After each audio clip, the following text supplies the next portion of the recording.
Tyson Fury, the Gypsy King, defeated Deontay Wilder, the bronze bomber, by TKO in the 7th round. Folks acted like they were confused. If you will, rewind the tape back to a week ago when I sat right here in this very seat and told y'all that Tyson Fury was going to whoop his ass. What did you tell him, Fees? I told y'all Tyson Fury was going to whoop his ass. Whoop his ass. I told you I was rooting for Deontay Wilder, but no way I would have bet $1 on it. Exactly. And it happened like that. Wilder's corner had to end up throwing in the towel. Throwing the towel. Caught a shot in which we all thought that his eardrum got bust. It was actually just a cut inside of his ear. So that doesn't even explain the equilibrium. He got clocked. He was woozy. Whoever keep ringing that bell, I can't concentrate. What? Yeah, man. I mean, Wilder said before coming into the fight, he gave up too much weight last time. He came in at 209. He walked into this fight at 231. But Tyson Fury jumped up from 245 to 273. I mean, he came in like a damn giant. And it looked like it. 6'9", 273. He was confident. He predicted the knockout. And he came out there and did it. He made the man look bad. He dominated. From the opening bell, he ran out to the middle of the ring and rushed him the whole fight. He had him moving backwards. Like, Deontay looked like he was scared. Like, oh my God. I thought that was just me that thought that. He looked like he was scared. He looked like he was really out of his element. He got outmatched. He got outboxed. Oh my God. And you look at the last fight, outside of the little slips and the knockdowns, a lot of people gonna say Fury won that one because he actually outboxed him in the latter rounds. This time he didn't leave him a chance. Came out and put them hands on that boy. Like, Fury won every round last fight outside of those 2 lucky haymakers he landed. I mean, really, in 2 fights, in 19 rounds, Tyson Fury dominated all of them. He got clocked with 2 lucky haymakers. Outside of that, he won all the rounds. So 17 out of 19 rounds. And, he's got a rematch clause in there for fight number 3. He's got 30 days. That's not what he wants, Fees. 30 days he has to let the world know that he wants that ass whooping again. He does not want any part. If anybody who loves Deontay is listening, if you know him, if you have any type of reach to him, don't you do that shit. Yeah. Do not fight that man again. Right off in the sunset, your career is going to be completely over. That man knock you out again. Gypsy King don't play. He's already done. Gypsy King don't play that, man. Your boy looked like he didn't even belong in the same ring. I said that He's the other day. He's a superior boxer. He is. Way, way superior. I mean, your boy, he's known to be a haymaker, or what do you call it? Throws haymakers. Yeah, haymakers. Yeah, you know what I'm saying? Them eyes closed Antonio Tarver punches. Right. And it just don't work when you going against a real boxer. Yeah, man. I told my man I give him his credit. I forgot what his name is. I think it was Ivan. It was somebody in one of my sports groups. He said Deontay Wilder is like the heavyweight version of Mayorga. Who's like, damn, he is just like that guy. For anybody who doesn't remember Mayorga, that was the middleweight guy who come out there smoking cigarettes in the ring. He had the red hair. He just come out there just slinging. Yeah, I like Mayorga. Like, he was fun to watch. I mean, he actually could fight. He'd get his ass whooped by the really polished fighters, but he had a heart. Like, you'd have to beat him for like 8-9 rounds before you really got in on him. He just come for you. But that's kind of like how Deontay is. I mean, the dude, he's not really a boxer. He's just a slugger. He'd be getting beat in most of the fights, and then all of a sudden he land that one punch and like, go to sleep. Preach. That right hand. He landed 2 of them right hands against Fury last time and was like, oh shit, he got up. Yeah. Got up. Like, oh, that ain't gonna be enough. You actually gonna have to beat him. Mama, he got up. Yeah, he didn't know what to do with himself. What we gonna do now? So it happens. It happens. I don't think he's gonna ask for a rematch. Well, we definitely don't believe he should. But no. I think his pride is going to make him do it because he still doesn't think that he's been beat. Yeah, because he was quite upset with those guys throwing in the towel. You know what I'm saying? It was like, man, we just saved your life. Exactly, right? Son. We trying to help you live your golden years, your silver years in peace, without your brain being mush. If he had stayed out there for another couple of rounds, he wouldn't have been able to talk anymore. No, man. They really did. I think they looked out for him. Sleep. Yeah. He didn't realize it. I think he was probably embarrassed, and more importantly, Only thing about his night that was special was the damn costume. He came out there looking like Shredder from damn Ninja Turtles. Yeah, no, well, he looked like somebody from a Marvel comic as like a villain. But, you know, he tried to blame it on the costume at the same time because he weighed 45 pounds. He said his legs were not what they were supposed to be. And all in the same breath in the ring at the fight, he said, I'm not making excuses. And all this is allegedly. This is a report I read earlier. He got caught by that punch in the third round. He looked like he was drunk the rest of the fight. I was like, damn, is he sitting in the living room with me?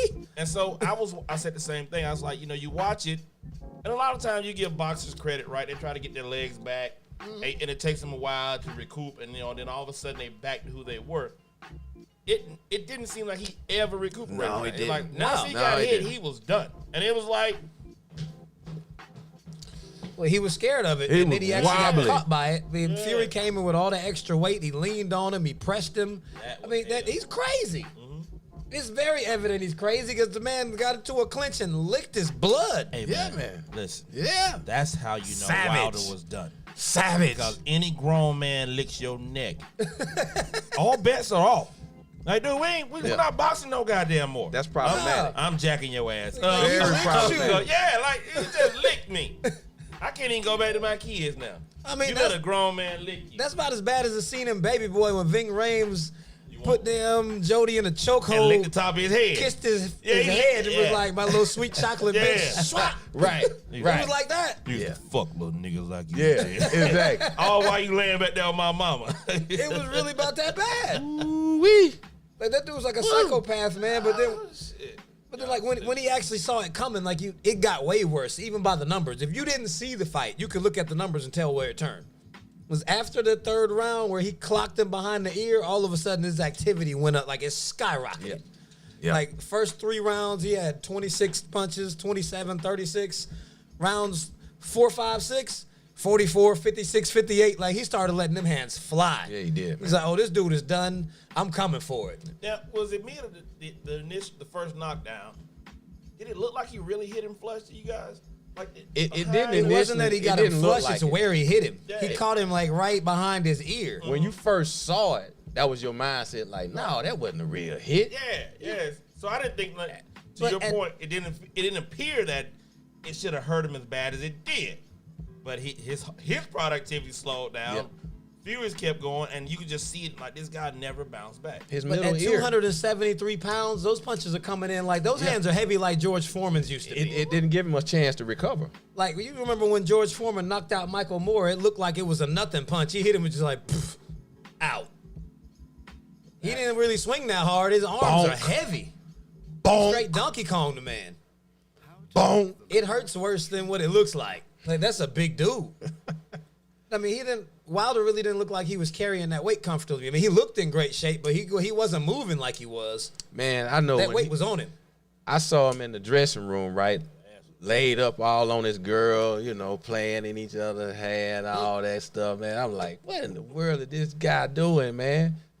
And the Gypsy King was making fun of him, you know, because they could see the live stream from each other's dressing rooms. And he started leaning all on his trainer and playing in his hair. And I was like, man, this guy right here, dog. He don't look. I've never seen that before. He's sitting in there. He's sitting in the other studio looking at him like, you ain't getting nothing tonight, so I'm going to whoop your ass. She ain't giving you nothing. I mean, but gosh, man. Man, that's pretty sad, I've man. never seen a woman in the room like that where the boxer's not actually working out and training. You know, most of the time you look at before the fight and you see those guys in their dressing room, they're preparing. Yeah. They're not laid up on the sofa just chilling and, you know, whispering sweet nothings in somebody's ear like that, you know. So I was quite shocked to see that, and it turned out to be that he really didn't have it. I think he was just trying to look relaxed. And, you know, but when you looked at Fury, he was dancing around. It took him a while to even get out of his suit. You know, he was really relaxed. Like, you know, they showed a clip where Wilder had already gotten his tape work done on his hands, and they had already signed off on it. Hell, Fury at the same time still had his suit on. Like, he was like, man, shit, this is I remember seeing Fury one time in his underwear. Yeah, then after that, they came back. Out there like, this about to be like underwear. Like, yeah, he's like, shit, man, I'm good. Yeah. And even though he may have tried to look like he was not nervous or wasn't nervous, that really showed that he was nervous. you're doing something out of character. This is not what boxers do to prepare for a fight. Well, I don't know if it's They're necessarily... supposed to be superstitious on that. Yeah, but I'm not necessarily sure that he doesn't do that all the time. Like, his girl may be in the locker room all the time. I've never seen it like that, though. Yeah, I was just saying for me. I've never seen any other boxer do that, right. but that might be, just what he does. Yeah. Obviously, it didn't work for him. Oh, it damn sure didn't work. But his corner should have told him, like, listen, dude, we got a split decision the last time, but this dude hurt you, and this dude can hurt you, and he outboxed your ass in this fight. Like, there's got to be somebody to say, hey, little buddy, this ain't where it's at. We got to go in the lab with this shit. It's like, how far down the road is the rematch going to be? Because if you sign for a rematch, like, you can't revamp your entire boxing style. Like, this dude's a superior fighter. And you can't get in on him. He closed up all the space, so all those wide haymakers, he's too close to you to even throw him. Your arm's too long to hit him like that. So that's what LJ just said. LJ Torres said, Wilder don't take boxing seriously. He's misguided. He don't believe in technique. He believes in his power, and this time his power failed him. He really because does. he closed down the distance. He loves to talk He about fights his power. like after prison Mike. Even that being said, I was thinking Just maybe rely on the knockout. being that he's not a boxer, and I was going to ask that same question, should he perhaps consider switching trainers like Fury did? Fury went from the trainer he had the last fight because they focused more on boxing techniques and being, boxer oriented. This camp that he's with now, they're knockout artists. He switched to that camp 2 months before the fight. Like, he didn't even train with them long, and he came out and executed the hell out of that strategy. But should Wilder consider changing and maybe going to a camp that teaches boxing strategy? He needs to. Yeah, because what he's doing is not working. It won't work against a real boxer. You need to train with Floyd. Yeah, he needs. I just thought that in my head too. Like, if there's somebody, he needs to go get Mayweather Sr. to get into that camp and teach him how to box. Yeah. And I mean, they made this whole thing about he never put on a set of boxing gloves till he was 19 or some shit, like 21. It might be something. And I was like, okay, well, maybe he wasn't a child protege, but He doesn't even have the background. he doesn't even have the back or the mindset to be able to, once the shit get to flowing, to counter the shit that he was doing, and it showed. Yeah, So it he absolutely needs to showed. really get into a camp, push this rematch out at least a year, and get in there hard and heavy with somebody that can teach him boxing technique, because he doesn't have it. They may not agree to push the rematch out that far because there's going to be an Anthony Joshua fight in the distance somewhere because they want to unify that belt. Yeah, but he has the clause. I can't see him doing it inside of 6 months. Like, He doesn't need to do it, period. He doesn't. No, but- he don't. He need to go see the wizard. But Maybe after some real training like he should have. Ask him to make you a boxer. Yeah, for real. Make me a boxer. Give me some technique. And then go back and see that guy. ACO Hurd, thanks for checking in, my brother. What's happening, Macy? Yo. What up? What up? Yeah, man. Man, they got paid on this fight, man. Like I read before the fight, say, was it Deontay Wilder's net worth was $30 million and Fury's was 40 Before the fight. before the fight.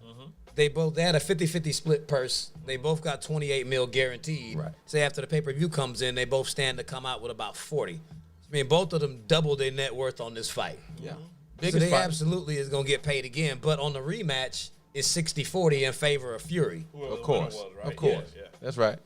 Deservedly so. Yeah, so he's going to get more money, but I don't think it's going to gross quite as much because this time everybody's going to be like, man, Fury going to knock him out again. I'm not buying that. Exactly. Like, I'll just wait and watch it on YouTube like at 2 o'clock in the morning with the full fight feed because it's always there. Even if he changes to a camp that can teach him boxing, that may not be enough of a draw. Because the real boxer fans will be the only ones that know about that. Oh, yeah. Absolutely, man. So what we watched Saturday night was exactly what I told you. Tyson Fury was going to dominate, and he did. Granted, I told you he'd win by unanimous decision. I didn't think he just could thoroughly whip his ass to the ground that way. But if you had rock with me, you'd have won some money. Yep, you had Fury. So- You said he is the better boxer, and I agree. So Fees is back. I agree. Bigger and better, right? Okay. So, man, shifting gears on this craziness, man, we got a brand new NFL collective bargaining agreement on the table. It's a proposal. They haven't accepted it because the players absolutely postponed the vote, so they are not rocking with it just yet. But under this new agreement, they are proposing that you cut the preseason to 3 games. You're going to extend the regular season to 17 games. And then open up the playoff field to include 14 teams instead of the 12 as it was originally. So now only the number 1 seeds will get buys. You get the 2 1 seeds with a bye. Now you get 2 through 7 play it out the same way we normally watch it. Those 2 teams with the bye will still get paid for that week. But now you get an extra team in the playoffs. Well, that's new to the thing. They weren't getting paid for the bye. Right. This one, they now getting paid. Yeah, so that is new that they'll be getting paid. They weren't getting paid for that off week. In addition, they're going to increase the team's roster sizes for the practice squad players, which is only by 2 players. It's not like they're giving you many. Like you get 2 more guys. It's like, all right, it's a 55-man roster now. Players will get 47% of league revenue this coming season if they accept it. Next year, they'll get 48%. And if they accept the 17-game season, they'll get 48.5%. Which means they'll get a lot more money. Say they're projecting over a 10-year span, the players will receive $5 billion more in revenue than what they're currently receiving. So, I mean, it's a lot of money on the table with this proposal. They're increasing the minimum salary for the league from $510,000 per year to $600,000, which next season it would increase by another $105K. And then every other year after that, during the duration of this collective bargaining agreement, they'll get another $45,000 increase. So the minimum salary of the league is really piping up for the dudes that are just getting the bottom. Right. I mean, that's a pretty nice bottom. Right. And I'd absolutely take it. The veterans are feeling probably like they're getting left out because if you already grandfathered in and you've been in the league for a while, you got some guys that be making more money than you or close to it. Yeah. And that's a problem. But you know what I'm saying? anytime you do any kind of contract change where you now change the structure of league minimums and things of that nature, or just minimum per contract, there's always going to be somebody that's already been there that feels a little slighted by what's going on. And, that's definitely a problem. You got to get on. When you look at it like that, it's a good problem to have. And I think the players do need to get paid more. I definitely don't know how they're going to do this 17-game thing because of odd number game. I can see you going 18 games. Because now, how do you determine that home game? Who gets that 17 game at the house? Yeah. Or every other year do you get it?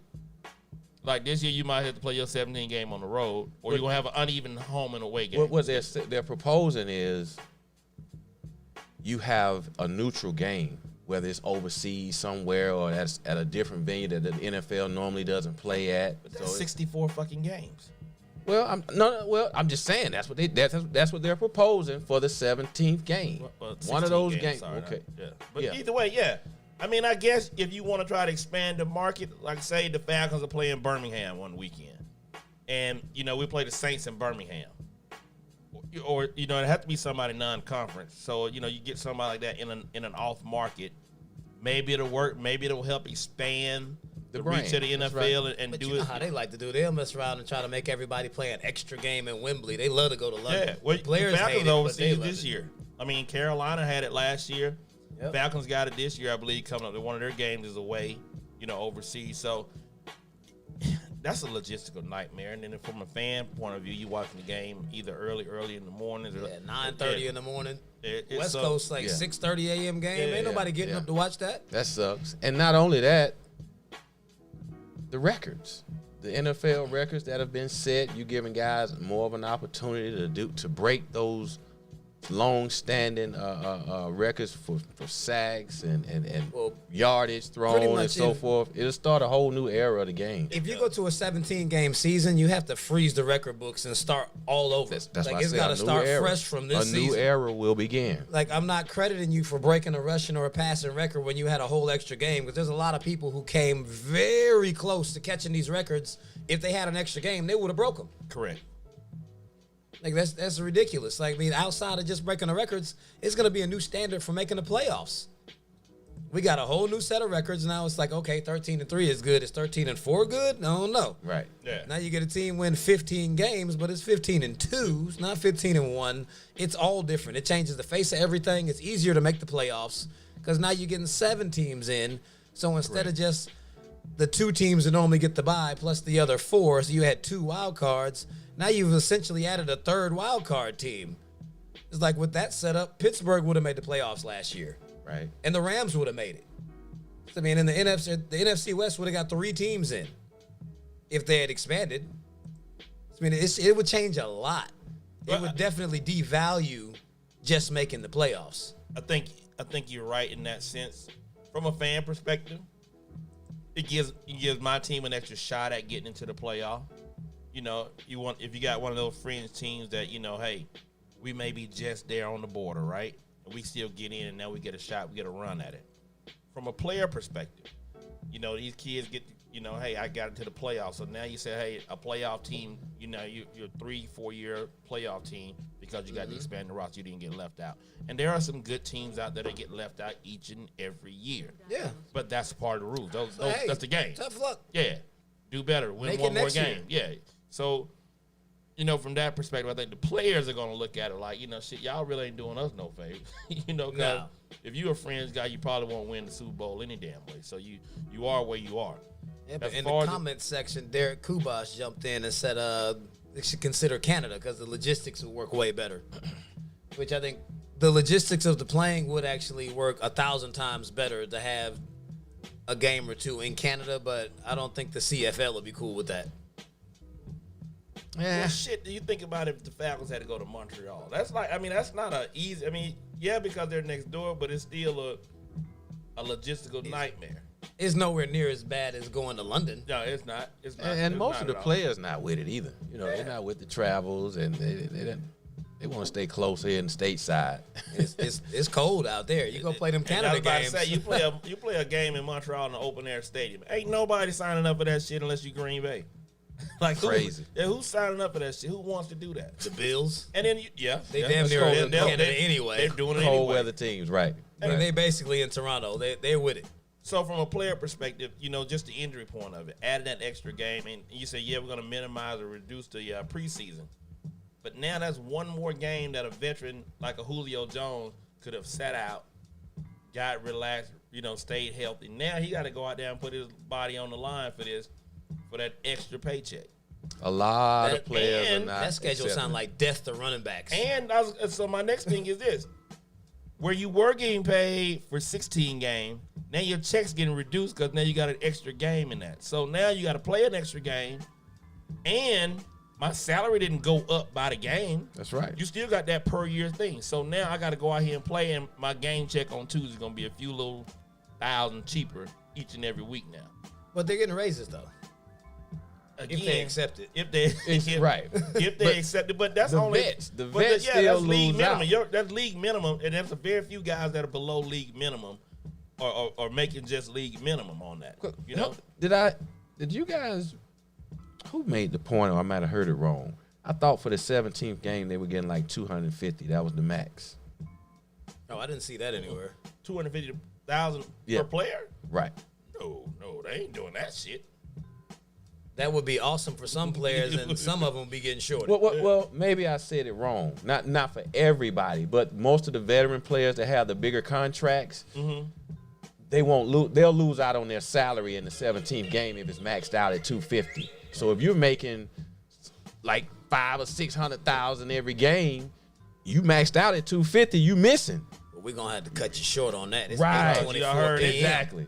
It is absolutely 8:24. Y'all know what time it is. Put one up in the air, everybody. Kobe. Let it hang. May he rest in sir. power. What a nice memorial he had out there, man. Yes, so we are absolutely going to take this opportunity to segue right on into that awesome memorial service that took place this morning at 10 a.m. at the Staples Center on the West Coast.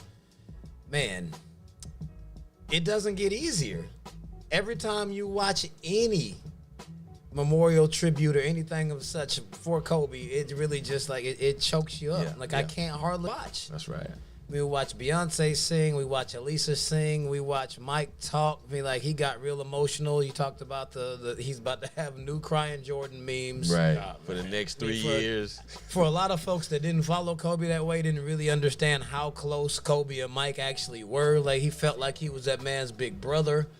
What I didn't know was that Rob Pelinka was his tight man, like his best friend. That's his best friend, yeah. Yeah, that's the guy. I knew they were tight. I didn't know they were that tight. He's the one that put him on to the Lakers. He had a big hand in that. That's legit his best friend. Yeah. he had his hand in getting him signed. Yeah. That's his boy. He listening to Vanessa. Like, And that's how they say Magic was ousted on the sneak tip.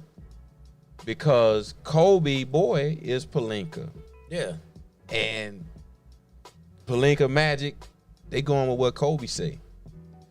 Yep, man. He got in. He did his thing, man. But he still had just so many nice tributes, man. Diana Taurasi came out there. I mean, I haven't really heard her speak very often, but I mean, she had a nice, like, her speech was nice. Like, everybody who actually made their way up to that stage, Big Shaq. it was heartwarming to actually just watch everybody talk and see the videos run and the musical tributes. And like when he talked about Kobe learning the Beethoven symphony in like a week's time so he could play it for Vanessa because he couldn't see her on a regular basis. Like there's really nothing that dude could not do. He's speaking like 5, 6, 7 languages. He's learning to play instruments that he doesn't even know how to play just because he wants to. Special Say guy. the man got right on tennis because he lost a couple of times when they was out there. Won an Oscar with his film writing. He was writing children's books for his kids. He's coaching, mentoring. Like there's really nothing that Kobe Bryant was not doing. You sound like that Lil Wayne song when Stephen A. Smith was going in on it. Said there is nothing that Kobe Bryant can't do. He will get all in your mug. Yes, he will. Defend son. your best player. Yeah, man. It was a heartfelt memorial, like you said, man. And I think at one point it was hard to see a dry eye in the building. It was. You know what I'm saying? Because even like you said, for us, every time we see something in the form of a tribute to Kobe, you know, you might get a little emotional. You know what I mean? It might be a little tearjerker right there. Even if it's the same video that you've already seen, you know, and it's like I can't even rewatch the video that I made. the same feeling you had the first time, you get that same feeling when you see it again today for the third or fourth time. You're like, whoa, I still got emotions about that right there. This guy really had an impact on a lot of people, man, in profound ways that I don't think we fully understood until after he was out of here. Out of here. Yeah, man. And then one point that Pelinka made, that he actually started off with it when he was talking about Kobe reaching out to him while he was in church, sending him a text message, asking him about baseball scouts, and then finally getting into he's got a friend whose daughter is looking to make a move into baseball, and he wanted to set them up with a little partnership and relationship to have her on the right path.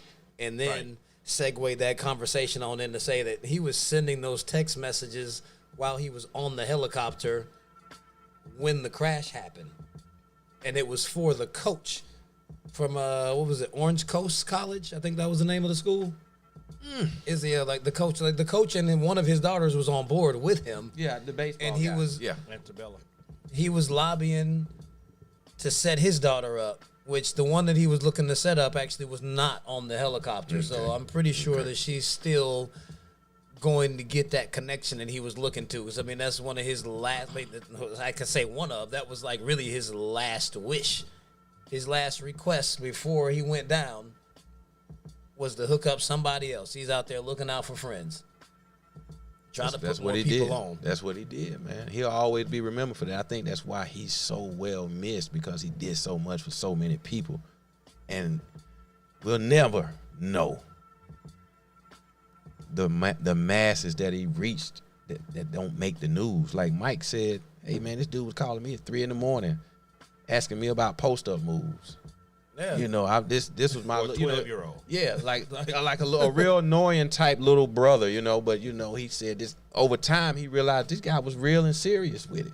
Yeah, like he was just trying to find ways to get better. Exactly. And he admired him that much that he was grilling him to do it. Not only that, but Michael Jordan himself, you know, he rarely gives interviews. You probably count him on your hand. That's just not something he does. He's not a public guy in that way.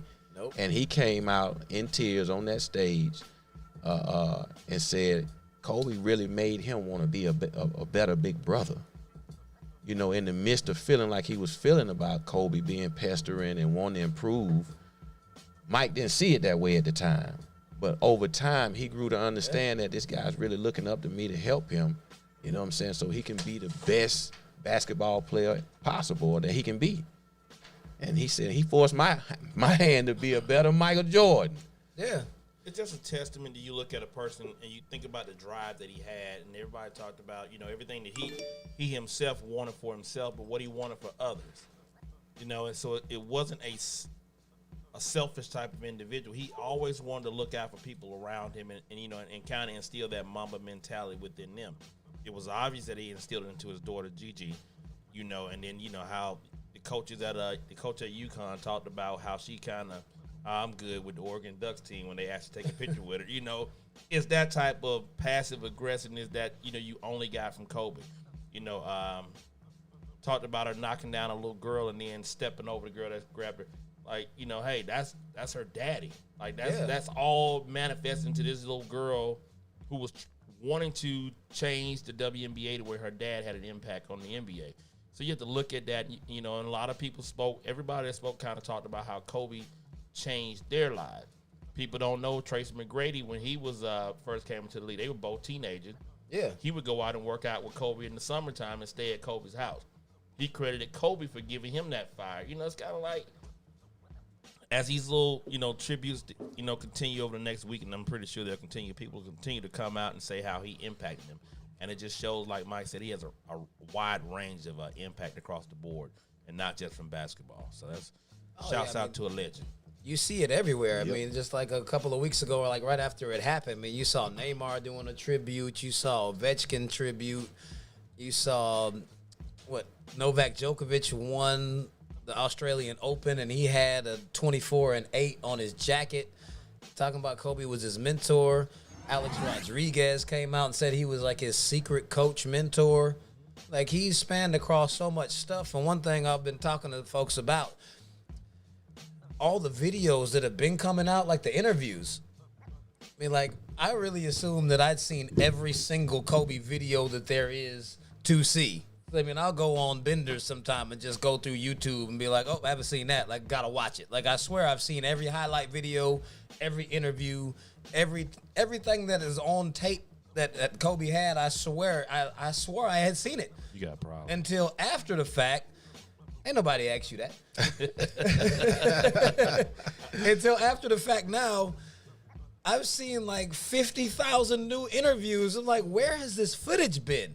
How does they're this professional guy get interviews that, like, they had sit downs, they had a camera crew in there, somebody really chopped all these up. It's like, where's all this footage been? Like, y'all, why you been sitting on it for so long? Because he's been dropping gems in these videos. They've been depriving you.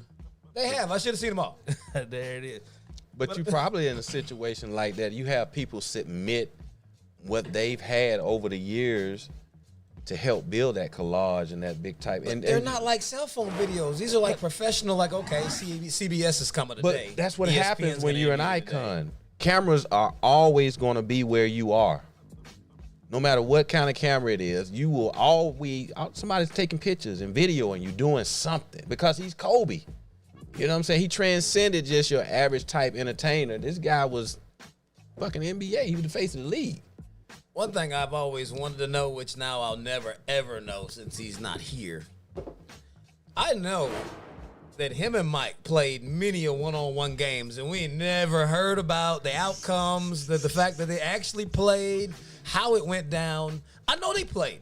They was way too close and way too competitive. Yes, you already know it. It's somebody's home There's gym. no way they did not play each other like relentlessly over and over. And it was just those two, right? Nobody else in the gym like Rocky and Apollo. Ding, ding, ding. Let's go in, right?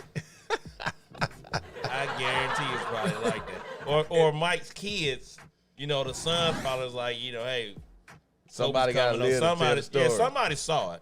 I don't know. And if they played in one of their home gyms, they got video footage.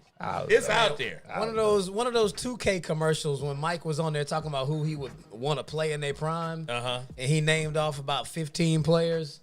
And they're like, well, do you think you'd how do you think you do? He's like, I'd win. I'd win all of them.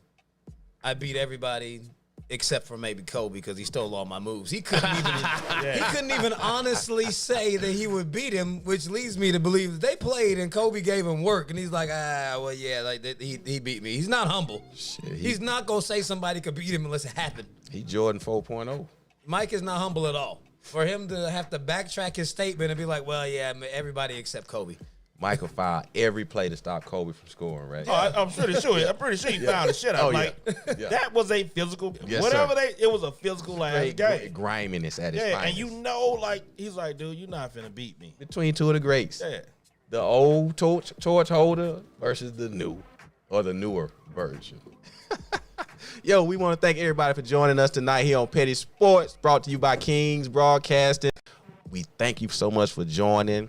We want you to go share the page and like it and call all your friends, neighbors, co-workers, and let them know we own. Petty Sports guys are at the table. We got Rafael Feezy. We got Dwight Banks. You got Mike Bell, baby. You got Mr. Petty Man himself behind the ones and twos over there, making us look good, sound good, and, you know, bringing all those nice graphics to you out there. So, yeah, thank you so much, so much, so much. And today we added YouTube to the platform, one of the platforms that we go live on. So go over there to YouTube, Kings Broadcasting, join and subscribe to the page, hit the notification bell, and you can watch us on YouTube, Facebook, Twitter, and Periscope right now at the same damn time. So go over there, share the show with your friends. We own. We love you. We thank you. We got many, many more topics to go for you, ATL ho. We got a surprise for y'all later on, too, so don't go nowhere. Yeah, we got stay tuned major, for that. Major Petty Sports announcement. Yeah, stay tuned for that. You want to make sure you... baby. Yeah. Oh, yeah. So, man, Wake your mama up if she sleep. Tell her to get up. Mm-hmm. Mama, they got something special going on at Petty Sports tonight. Yeah. Yeah, man, we're going to keep this thing in the spirit of Kobe and move on to one of his proteges. This Mr. Kyrie Irving is set to, he is set to undergo a season-ending shoulder surgery. What? He already missed 26 games this season. I mean, he's only played in 20. He's on a 4-year, $141 million contract, and the Nets are currently in 7th place in the East. 3 games under 500, right? So something the like question, that. 26 and 29. Right. So the question is his concern about his shoulder legit, or is he just waiting on KD to come back? Well, go ahead, Banks. I'm going to say it's 50-50. Like, holding that 7th place right now, they may or may not get in, but he has some issues with his shoulder. Why even care at this point? We got a long-term deal with this guy. We got KD coming in. Why not go ahead and get this thing done? Y'all get the off season, you rest up, come back in afresh. We know what we got. This year was like a litmus test. How can we sustain without the big guy? And they've done fairly well, but they're still, below 500, but they still holding down the spot in the East, and the East is still gonna be weak next year. Yeah. So shit, why not go ahead and do it now? I mean, initially, I was like, man, he's shamming. This is some straight bull. This dude is just like, I'm going to just wait till KD come, and then we're going to come in and wreck shop. But I had to actually pump my own brakes. Be like, their front office is probably looking at this thing exactly the same way Golden State is looking at it. They're like, we have a contending team for next season. Mm-hmm. We have some injuries. We don't need to waste our players right now trying to break their necks to drag a team that's not ready. Into So, the man, playoffs. go ahead and do whatever it is that you need to do. Get yourself right. So when we come out here next season, we have a full clip and we're going to unload on everybody. Everybody blazing. That's everybody what ready. I agree 100%. I think so as well. I think if you're an executive in that situation, when you do the same thing, Even as a player, you I would want to legit see walked in here ready to go in on Kyrie. Well, I was ready. I was like, you know what? Maybe it's not. Yeah, if you're fair with your analysis, of course. You have to look at it from both sides. As a player, I wouldn't want to overexert myself, risking injuring my shoulder even more to hinder me from coming back next season on time with everybody else. Let me go ahead and take care of this now. This team is really not going to go far in the playoffs if we make it. Let me get my shoulder worked on. I'll be back next season on time with KD, and we can really make a run at this thing the right way. And you know how injury prone he is any damn way. Yeah. So overcompensation on something else, he might fuck an ankle up. Exactly. And hey, man, just go and shut it down. Yeah, the season is not worth it. Yeah, you played 2/3 of the season already. You know, it is what it is, that litmus test that, hey, we got a good product. You get KD in this thing, and all of a sudden, we really contending here.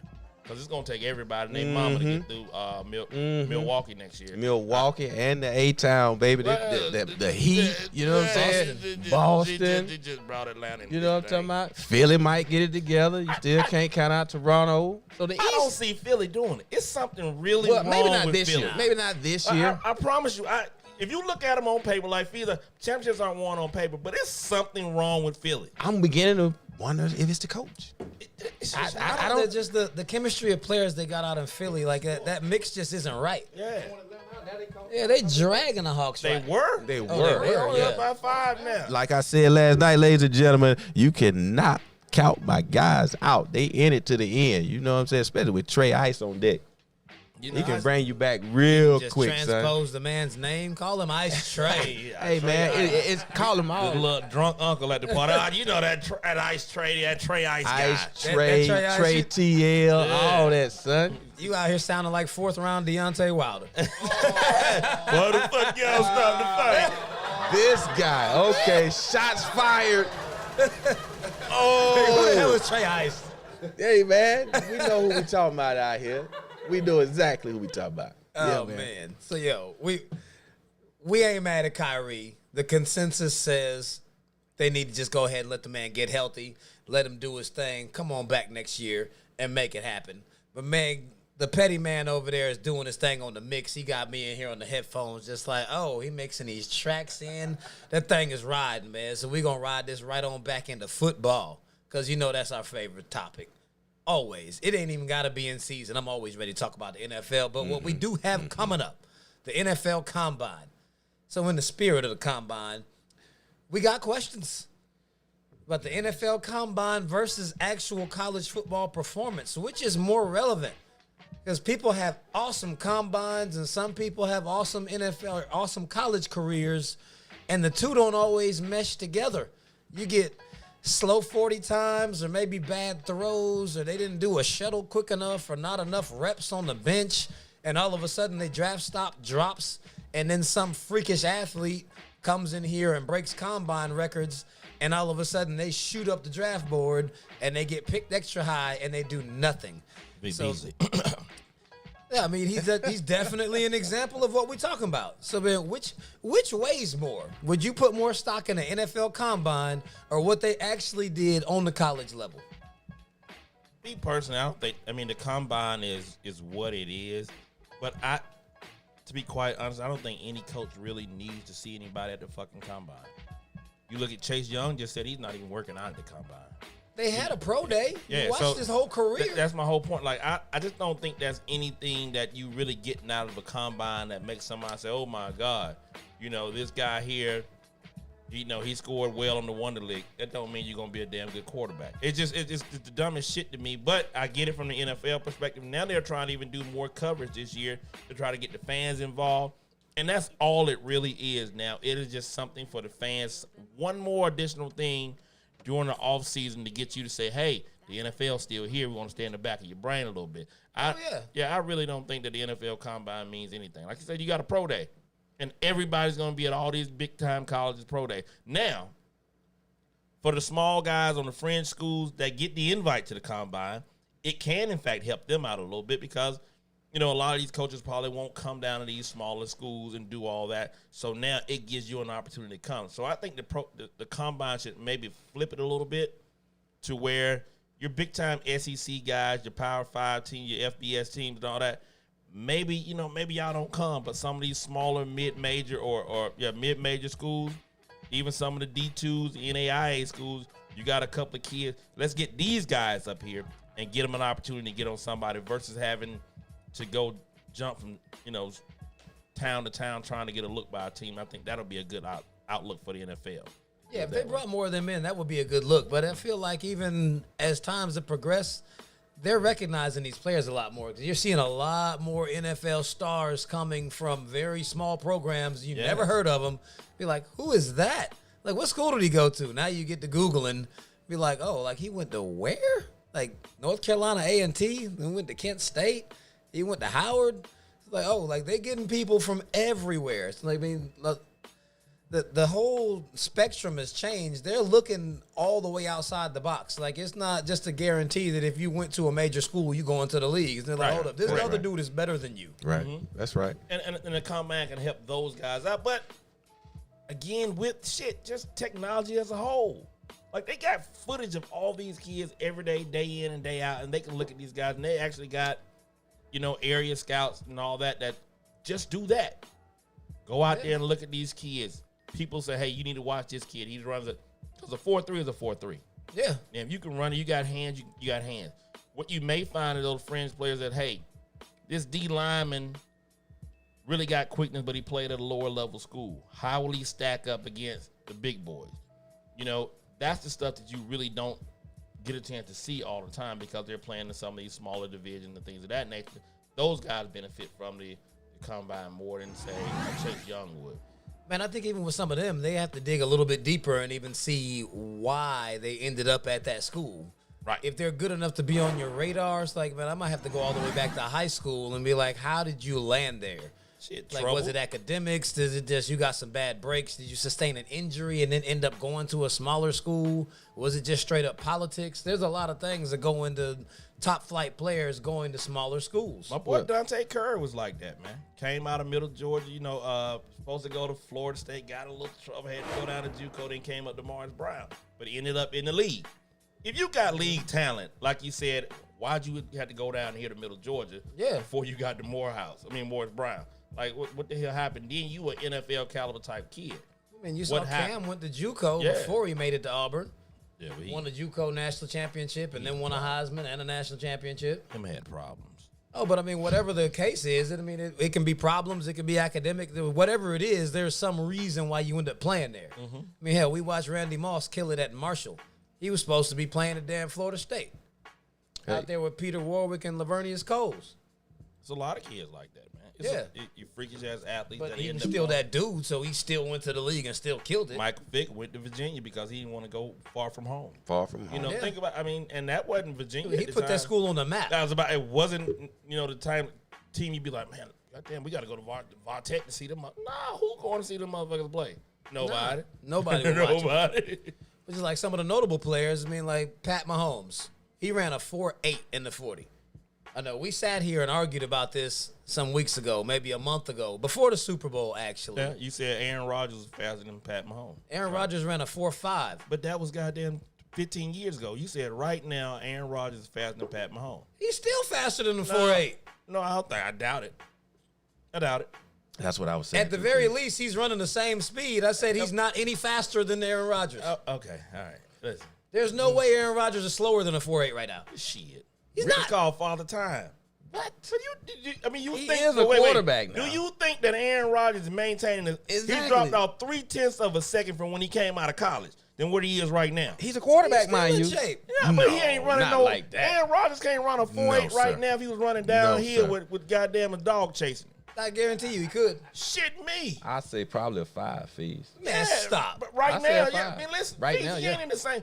You trying to say he in just as good a shape or just 0.3 of a second off from when he came out of college? 0.3 is a very big drop off, and a lot of players it takes their entire In your career to drop that in far. your prime, no, but he's not like that. You know what I'm saying? He's a quarterback, man. You don't come to the league The and only get team faster that made and him look quicker. slow was San Francisco, and if you'll recall, when San Francisco played against Kansas City, Pat Mahomes wasn't running shit on them either. Again, hey, what hold. we just talking about flat out speed, man. But He's not that fast. That's all I'm I'm not saying. saying he is. I'm not saying he's blazing. What I'm telling you right now, he's faster than Aaron Rodgers right now. And I agree. I don't think a whole Petty Sports Nation. He's not. Call in 678-871-9602 to the Petty Sports line. Tell us what you think. This is still a heated argument right here at the table, as you can see. Somebody You know what call I'm saying? A-Rod. I need to see a Mahomes discount double check. Get him on the line. and Discount. Aaron Rodgers, who's the fastest? They I both tend from to- State Farm. They race. We might be able to set that up. We might be able to set that up. So call in and let us know your thoughts about anything we talked about tonight. We covered the Tyson Fury Wilder fight. We talked about the NFL Combine that we're going through right now, getting ready to take place this week. Kobe whatever's on your mind, the playoffs, the new format that they have for the NFL, get at us, Hit those thumbs ups, the hearts, all those emojis. Interact with us in the chat room. And want to give a quick shout out to some of you people out there. Eric, any y'all in the house. We got Crystal Cowgirls, Marshall, Rosalind Crane, I'm sorry, apologize, DeAndre. Start a watch party. We appreciate you guys for joining. You could have been anywhere else in the world tonight, but you right here with Petty Sports, brought to you by Kings Broadcasting. Now back to your regularly scheduled program. Yes, sir. So we still on these combine times. We're gonna leave A-Rod and Mahomes alone, but I know they told me that if you sing the State Farm jingle, you make them show up. Like, man, somebody pop them boys up right in front of us. You gonna sing it? Go on, sing it. All you got to do is be like a good neighbor, State Farm is there. Bing. There they go. Oh, shit. There he is. Race, baby. Hey, That's what I need. I need that to be the commercial. There it is. Set it up on the track. Get him on there. Mahomes would be like, man, you think I'm going to let this dude beat me in the rain? I'm going to smoke his ass. I mean, who the hell said something about it being raining? It's because if they pop up right here now, you talking about running, it's raining outside. He took that shit way little. It's raining outside. Hey, man, we cannot ignore all this rain we've been getting. He took me all around with that all shit. This rain we've been getting, man, it's on my rain mind. It's a part of got our life now, dude. I feel like I'm fucking from Seattle or some shit. But check out the draft grades on some of these guys. Pat Mahomes' draft grade was a 6.3. I don't know, just in a random vacuum, that means nothing to you. Mm-hmm. But you look at other players. Russell Wilson had no grade. I couldn't even find one. Michael Thomas was a 6.3. Mitch Trubisky was a 7. He had a higher grade than all of them. Baker Mayfield was a 6.7, and he went number 1, and we see how that's panning out. Lamar Jackson went to the combine and refused to run the 40 because they was like, oh, he going to run some wide receiver routes? He's like, man, hell no. Exactly. He's like, matter of fact, I'm not even running the 40. Yeah. They asked him what his 40 time was. He said, I ran a 4.34, but I had turf toe, so I don't really know how fast I am. You ran a 4.34 with turf toe, like, damn. Great answer. So basically where you're getting at is that draft grade shit is a toss-up. Yeah, it's like it could be good, but it's really more so based off of what you were able to accomplish in college transferring and what your level of competition was. If you were able to house top-level competition, you're going to be able to do it in the league. That's right. So, and when you talk about the Mitchell Trubisky and the Baker Mayfield, and then you look at what you said Russell didn't even have a draft grade, and what Mahomes got. Nope. It goes to show you, one, the biasness behind that position. Yeah. And what they think or who they think can actually play and excel at at the next level, but it doesn't account for the heart. It doesn't account for your ticker. It doesn't account for your competitive nature. It doesn't account for a whole lot of things that we talked about just a couple of weeks ago about, you said LeBron, and we talked about LeBron and Kobe and the size differential and what you were able to do with just your size and not your sheer will to go out there and be the absolute best. Yeah. Russell and Mahomes are one of those guys, little small guys, not your prototypical quarterback when you look at it on tape, on paper. Yeah. But their drive, that athletic drive, that baseball background, where I'm going to go for myself, I'm going to get this shit done, excels them up the board against a lot of these cats that got better draft grades. So it's bullshit. It's bullshit. Yo, LJ, absolutely. you got to get LJ a shout out, man. She felt neglected. She was like, I didn't get a shout out. I apologize, LJ. Welcome to the show, and thank you for joining. And I saw some of your comments earlier. LJ, the number one Kobe Laker fan. Yeah. She's always loved. She's a good go-to over there on the internet.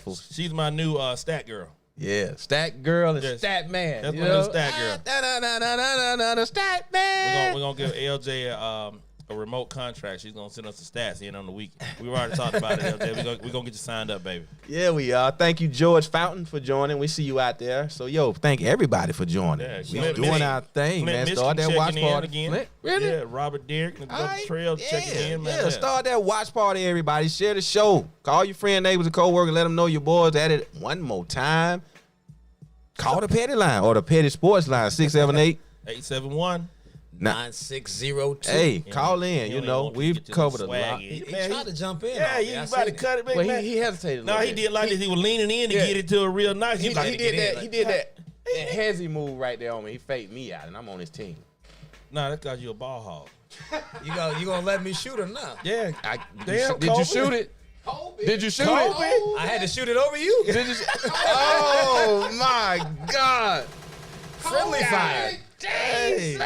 friendly fire. He shot me in the back. Bobby Brown, hell over there. Bobby, goddamn. Johnny Gill on the street. Johnny Gill can sing, Bobby. Yo, did you hear Johnny can sing. That take me back to the joke Shaq said about Kobe at the memorial today. He was like, yo, they was like, Shaq was on the bench like, what's wrong, man? Hey, man, Kobe not passing the ball. I went back to Rick them. I told him get the rebound and shoot it because he's not passing. He's not passing. You know what I'm saying? Kobe, hey, but he said, hey, Kobe, it ain't no iron team. And he said, hey, motherfucker, ain't no motherfucking, he said some M and an E though. You know what I'm saying? So he was like, yo, I ain't passing this rock, son. Y'all better get it when I give it to you and keep it moving. And the coach co-signed. I told Rick them, you get the rebound, shoot it. He's not passing. He's not passing. Just leave him alone. You know what I'm saying? We'll work around it. That was a pretty good shot. We'll work around it. Yeah, that's what's happening. Hell yeah. So, man, you mentioned the draft grade. You mentioned Michael Thomas. You said he had a what again? 6.3. What was Julio? Did you look at that? I didn't look at at top his. Wide receivers? I looked at the current people. Okay, 6'3", and listen, that's low as shit. And I know you were not a big guy coming in this season, him going to New Orleans with the amount of money he got paid. I wasn't. I said that he was still unproven. He was a damn good receiver, and he is a damn good wide out. Did he prove that to you before the season more than he did after? I think throughout the season, what he did last year and then what he did again this year with Drew, he's a hell of a receiver. He's damn near uncoverable. Okay. And he kept doing it with Teddy. And he kept doing it. He's just that guy. All right, sound like you have a newfound respect for him. But again, and I guess I keep referring back to this, Julio's a freak of nature physically. Right. Michael Thomas is not that. He's just a grinder. Right. He's just like your boy down in Houston. You know, just a grinder that goes out and fucking plays hard. And I respect him. And this year, I will tell you that, hey, I didn't think that he deserved that big-ass contract. A grinder? DeAndre Hopkins, I think so. He got crazy speed and footwork. But I mean, so but you look at it, he like this year he drops better, but last year he didn't drop one pass he touched. Like that shit that's a grind shit. That's a motherfucker that just refuses to lose on some shit like that. Nobody can cover that dude. Yeah. Like you can't bump him. Oh, His feet are way too fast. That's the Ocho Cinco. Hey, Banks, you know LaShawn Robinson? Yeah, that's tripolar. She said, you don't see her, man? What's up, LaShawn? I see you in there, baby. I'm sorry, LaShawn. We having a conversation, and it's unlike our no-name show when I'm glued into this. You know, we're all over here just interacting with each other, so I don't really get into the chat line. But LaShawn, you know I'll never slight your love. I got you. LaShawn Robinson checking in. I saw you, LaShawn. Okay. Look at this. Me and Petty Man saw you. Bobby You know Brown. what I'm saying? Bobby Brown over here. Hey, I like them Jones shout out. I know you got some on right now. So check it out, Bobby. I got an interesting concept Just for called you. him Bobby. Oh, it did. Yeah, come on, man. Let's go. You see how smooth we just rolled that in? Bobby Bell. Mm-hmm. So, the fastest 40-yard combine times that we've seen, how do those actually relate to those players being successful in the league? Because what we've seen year after year after year, if you can bust a 4.3 or better, you're getting picked in the first round. Yeah. More times than none, you go in first round, you're definitely getting picked. If you don't go first, you're going to the league purely off of speed. Alone. They figure they can find something on that roster for you to do to help our team win. And I mean, there's a separation between the fastest 40 times in the combine and the fastest mythological 40 times we've ever heard about. Okay.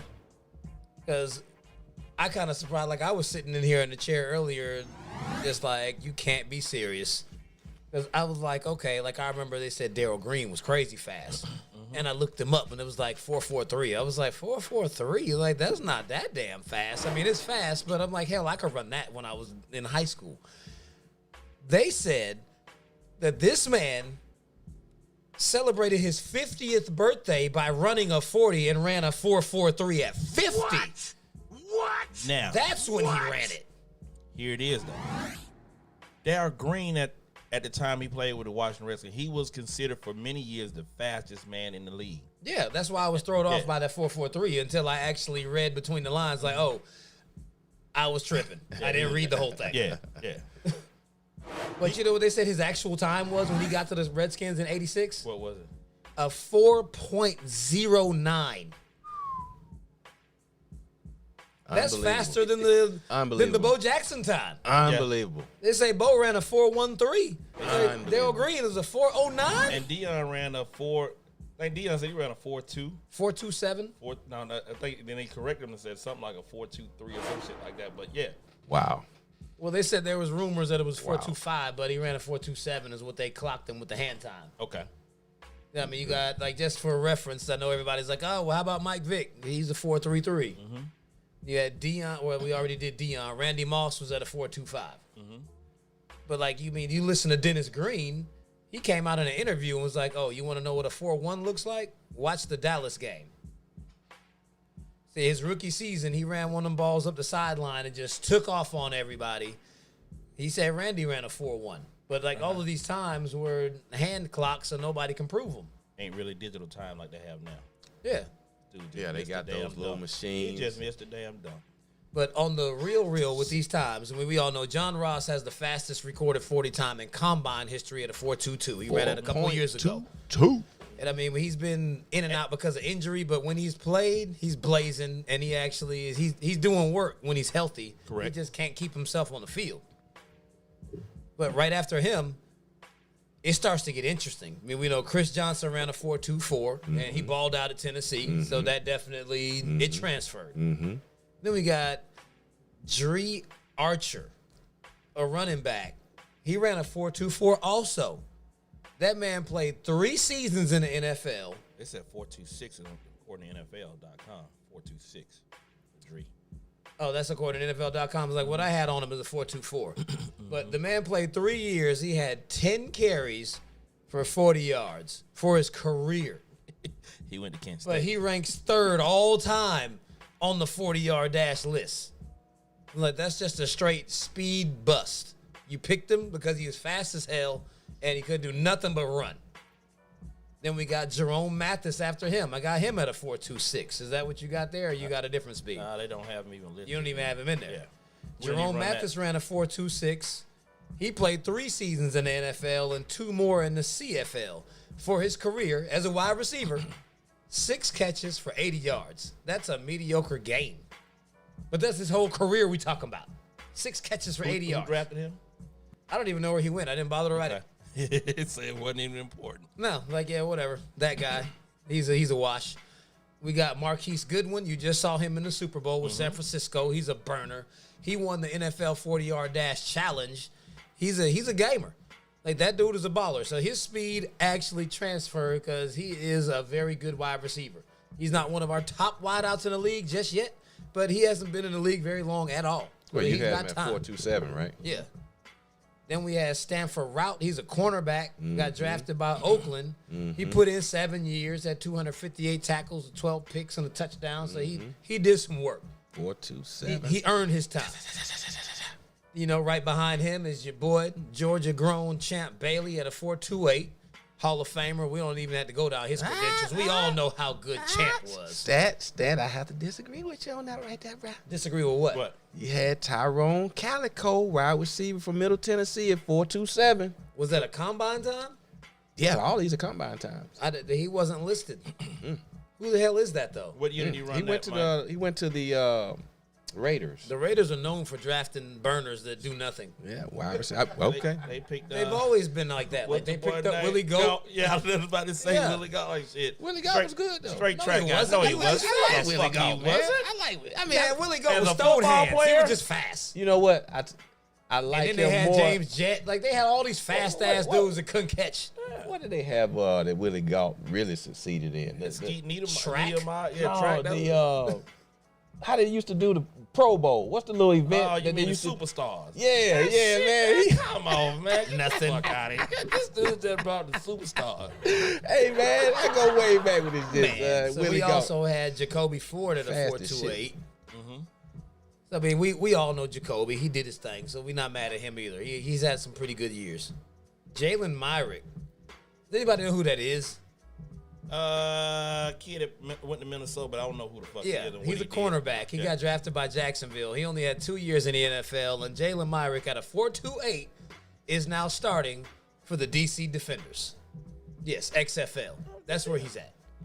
You got that kind of speed and sputtered out of the NFL that fast, and you're now playing for the Defenders. Why is he not destroying the XFL with that kind of speed? He should still be that fast. He ain't even been out that long. 2017, he ran that. Yeah, that was 3 years ago. He should still be at least 4.3. I'm pretty sure he still got burner. Yeah. I'm pretty sure he can still run. But he ain't killing the XFL either. So to think about, so let me ask you this question. So I see where you're going with it. That straight line speed, it doesn't always equate to a big time NFL career. That's right. And there's a lot more to it than that, But I've always said this, that 4.3 is 4.3, and you should be able. If you played at a major D1 school and you got some look, you should be able to translate that over to the league. But again, there's certain things that people can and cannot do within certain schemes. NFL is known for negating speed. You got wide receivers that run, flat line, fast speed, but don't have the best hands, don't have the best get off the ball. Yeah. So doesn't always relate. So speed is just one of those things.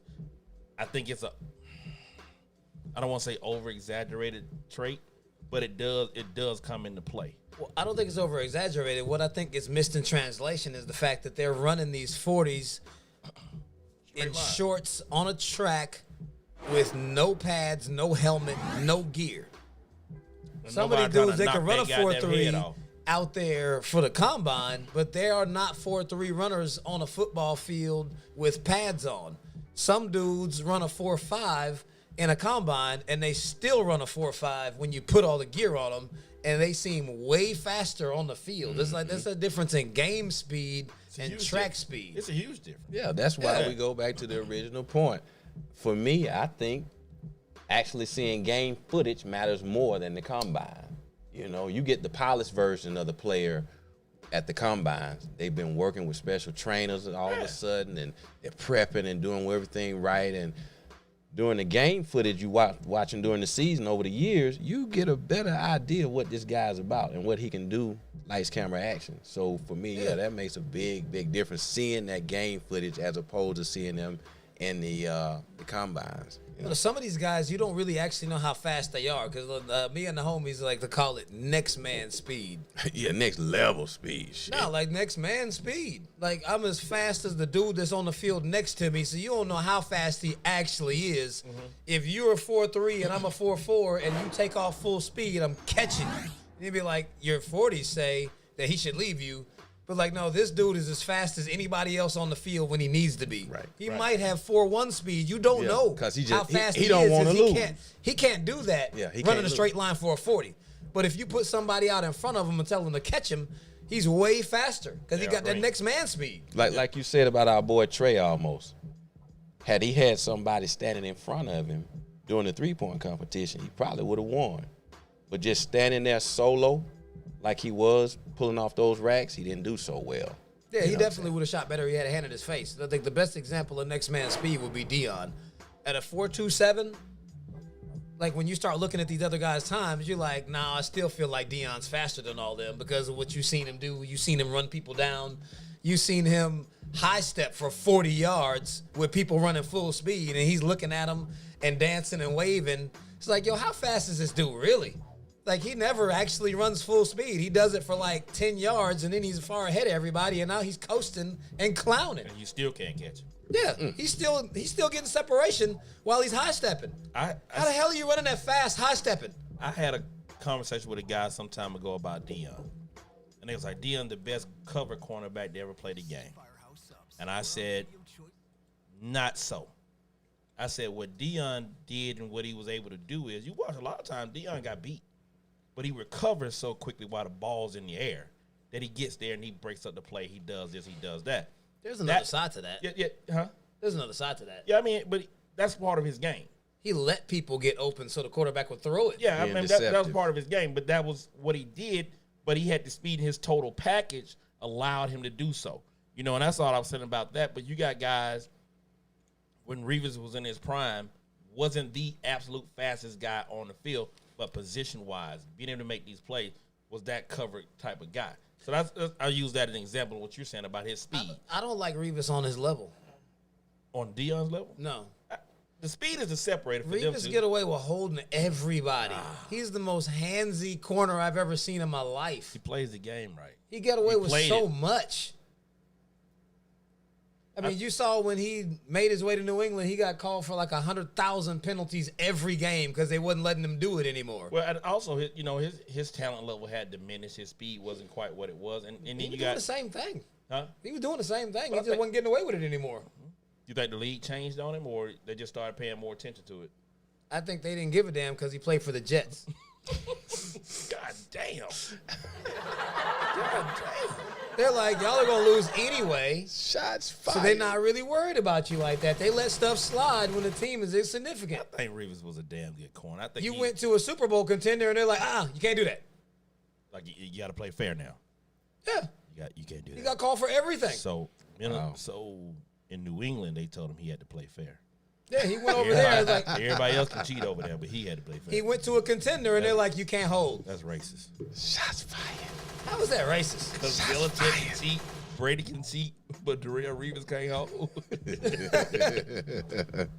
We need you to play by the rules. Get out. We need you to play by the rules over here, Hey, sir. man, look here. Reeves Island does not float up this way. Do as we say, not as we do. Yeah. Man, you know, get this choking helmet away from this lovely Atlanta United display. Hey, man, it's a That marriage. was nice, That's a man. marriage made in heaven, man. It's not a marriage. Yeah, it is, man. It's one-sided. They play in the same building. One of them is a battered wife, and the other one is a damn gladiator champion. But it's still a relationship. That ain't a relationship. A lot of people don't feel like they loved until you put the pistol to their head. Battered women feel like they love. That's why they stay. Oh, hey, time out. We don't Don't take that for more than what I said.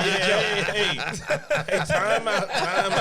It was a joke. Flagrant fees is in the building. Well, ladies and hey, gentlemen. that was quite flagrant. You must Flagrant agree. fees is That was in a the flagrant building. foul, you know. Sleazy, I'm not feezy at coming it for again. battered women. It was a joke. Yeah. We love the women, okay? We're not advocating violence, you know, although we like to watch it from time to time. But hey, What? Y'all go sit by this You know. right here. Left. We don't have the attorneys for this. hey, thanks for tuning in to check us out tonight. This Monday night edition of Petty Sports brought to you by King Broadcasting Studios. And we have other shows that show on the platform throughout the week as well. On Fridays, we have 808 on the Beat with D Bizzle and Q Smooth. So check those guys out when they go in on Fridays at 8 Eastern Standard Time. It's about Southern hip-hop flavor with a Southern twang and swag to it. You know, they bring a lot of the artists you don't normally hear on the radio station, but they have access to these guys and their music that they're putting out to highlight them. So check those guys out on Fridays. And then we got the No Name, the podcast show, Sundays at 8 Eastern Standard Time as well. Check us out. You know the crew, J-Bo, Marissa Sells Atlanta, Dwight Banks, and Mike Bell, baby. We do the damn thing on Sundays. We go in. So, social media, maybe a little bit of sports, the hottest and the latest and greatest. You know what I'm saying? So thank you for staying with us on Mondays with the crew. Call in. Nobody hit the Petty Sports line yet. 678-871-9602. So get at us. You know, we still at the table. We doing our thing. Yeah. ATL. Ho, what you got, fees? Bobby took the whole thing from us. You know, I laid it up. Nobody said nothing. It was an awkward silence. Said nobody. I thought you was gonna do his part. Let me get mine at least. I'm just saying. So that's what I call myself doing. You got to pick up the slack when somebody. It's a rhythm thing, man. So when I feel like the rhythm isn't there, I just kind of feel like it's a natural thing. I just fill in. Because I said 678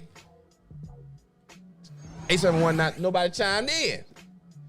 He didn't even have. Wilding tonight. Oh my God. Oh my goodness. It's all good. I mean, are y'all ready for the news? Can we break it?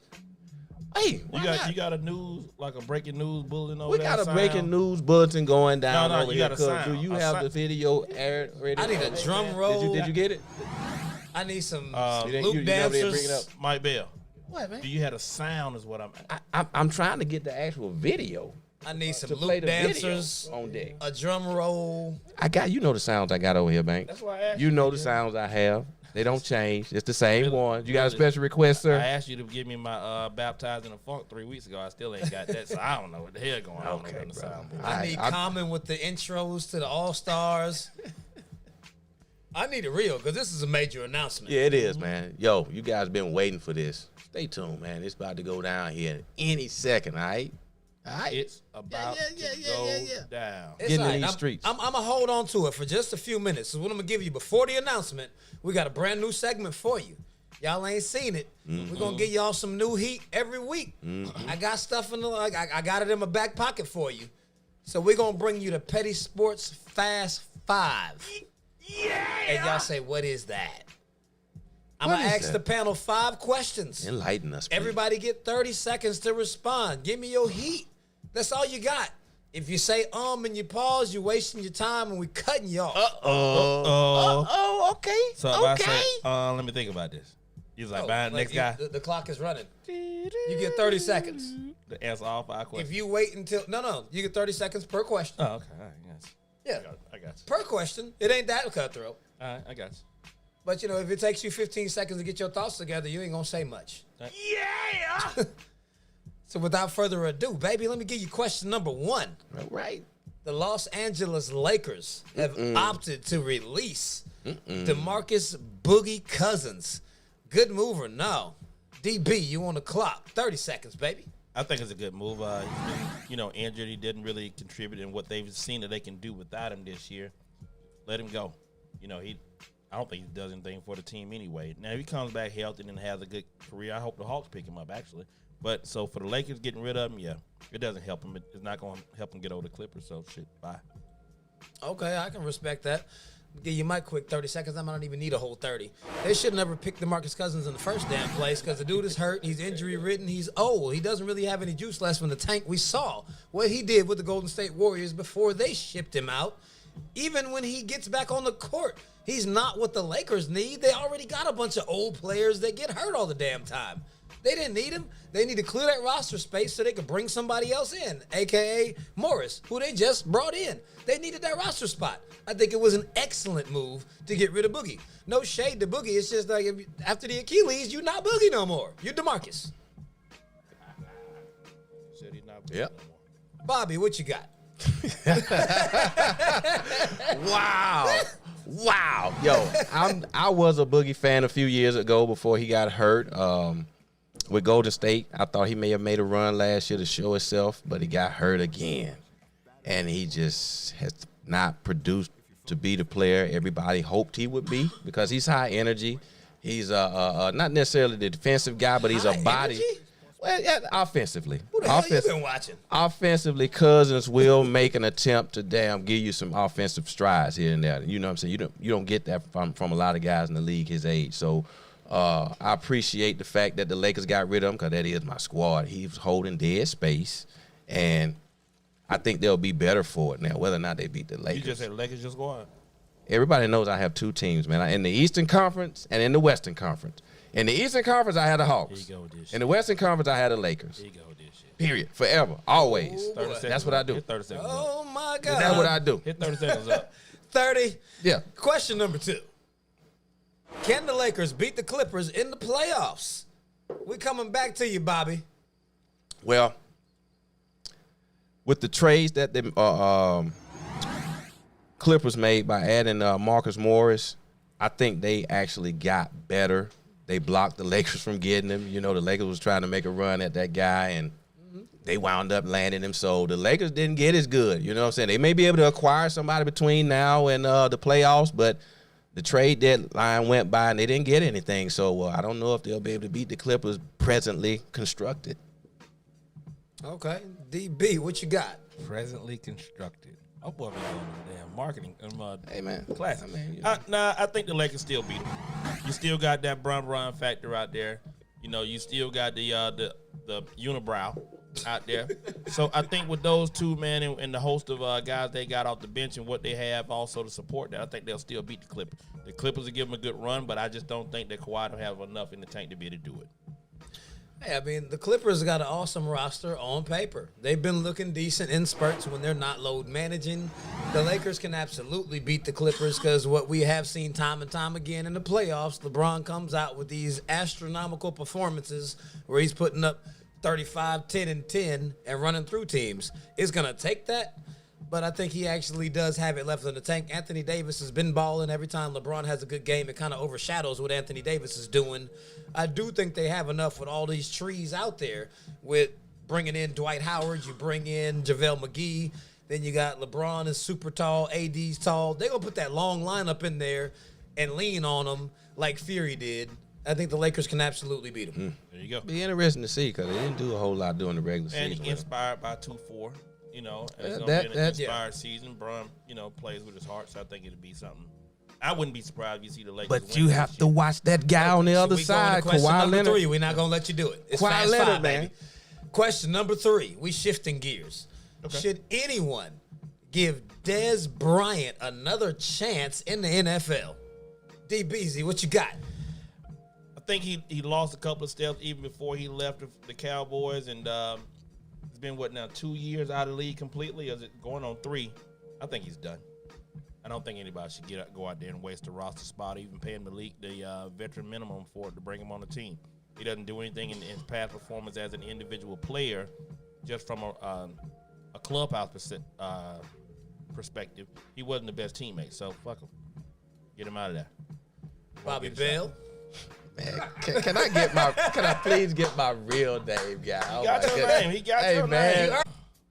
I think Luka will have the better career because of his situation. He's with a better organization. He's got a better team around him. He's set up to project better. I think Trey is projecting on some Steph Curry type status. He's crazy exciting. He can fill it up. Nobody can guard him. He's shooting from the logos, shooting from the hash marks. He's money. You can't stop Trey. But what Trey is going to lack that's going to elevate Luka over him, Luka's going to have a trademark playoff performances that Trey will not, just because of the fact that the Hawks are their bottom feeders right now.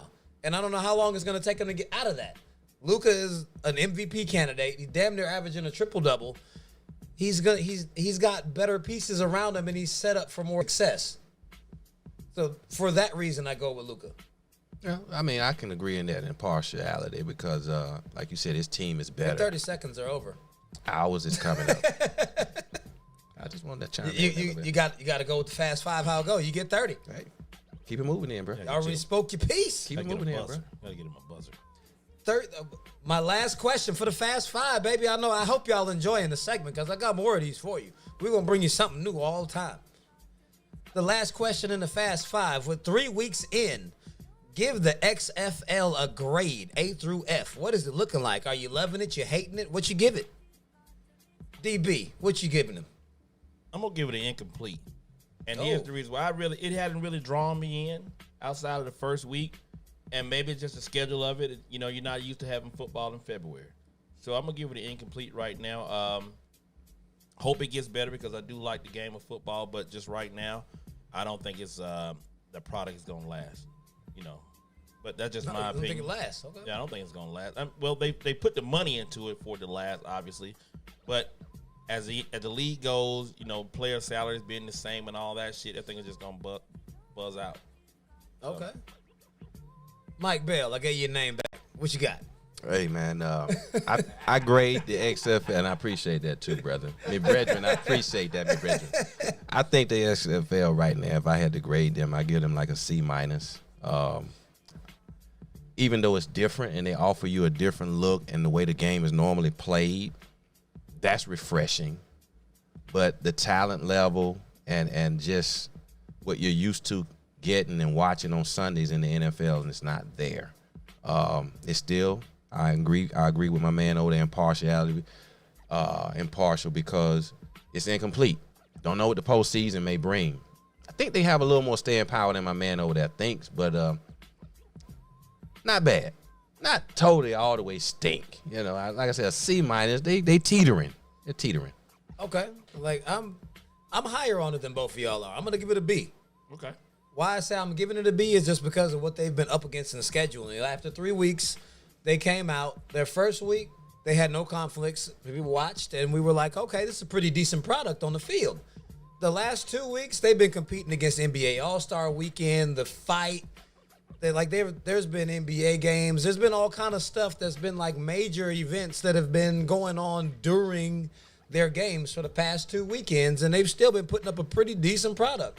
I like the rule changes. I like what they do with the kickoff because they still have a kickoff now. Like, they brought that whole aspect back to the game. I like the sky judges they brought in from the Alliance League. I like a lot of the things that they're doing. And just like I urged people before, just pick a team and ride with them. I took the Houston Roughnecks, who are now currently 3-0 in first place in the entire league. But if you just take a team and find a reason to actually give a damn who wins, then it gets real. Make some bets. Get on some fantasy. I think it's going to actually work. Like in the coming weeks, there won't be any conflicts, and it'll actually be on its own stage, and I think people are going to get more into it. Has Vegas gotten into it and gotten behind it yet? The odds. They got their odds going. The odds are on the graphic on the screen. When you see the score, they got the odds. They'd be like, okay, it's Houston by 6.5, and then they'll have 52.5 over under. Okay. They put it on the screen for you. You ain't even got to look it up. There you go. Yeah. So have you started doing your picks for the weekly picks on the XFL? Yeah, I made picks last week. How'd you do? I was 3-1. Okay. All right. I didn't see DC getting their ass whooped because the LA Wildcats drug them. Mm-hmm. I think they beat them like 39-9 or something. It was disrespectful. What the Seattle Dragons doing? the Puff the Magic Dragons. The Magic Dragon UAB. team. They got the UAB logo. Yeah. Oh, is that what the logo is? Yeah. UAB had the same logo. It's the exact same damn logo. Okay. And when first time I saw it, what the hell is that? And I still think it's a dumbass name. And the they UAB set it on is not fire, even man. dragon. They blazed it out. They blazed it up out there, man. Something other than dragons, but they got a dragon logo. Yeah, I mean, when I thought that it was because of the Puff the Magic Dragons, because marijuana was legal over there, I thought it was pretty cool. Yeah, you but gave that's him a clearly pass. not it. You gave him a pass on it. That's not it. So it's a dumbass name. Next in line for the dumbass names is the New York Guardians. That's just stupid. Oh my goodness. What are you the guardian of? Shut up, man. No, they got that from the Guardian Angels. Sound like the Care Bears or some shit. Absolutely. Yeah, not. the Guardian Angels. Super soft name. And then behind them, you got the LA Wildcats. It's not a dumb name. It's just very repetitive and boring. Your mama said every high school and college in the country are the damn Wildcats. You couldn't have done better than that. Well, the Chargers were taken. That's all you could come up with was Wildcats? Hey.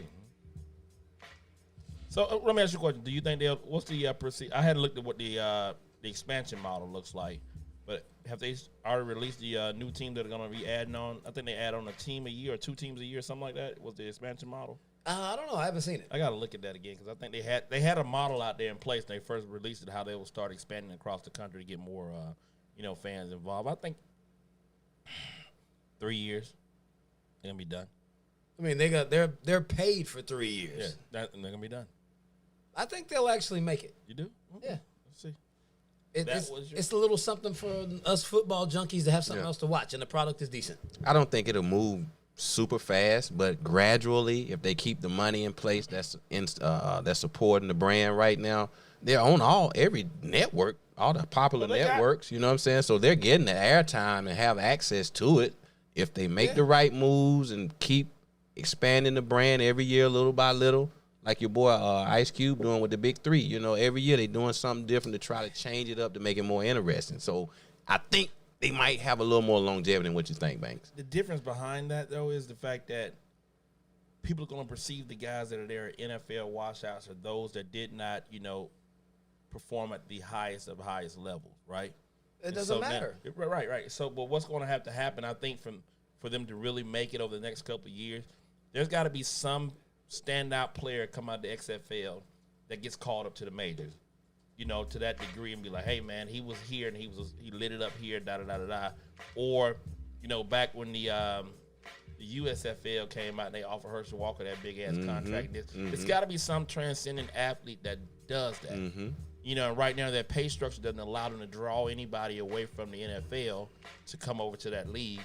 So until something like that happens, I just don't see it really getting a whole lot of traction and taking off. I don't think they'll compete. Here's a left field look at it.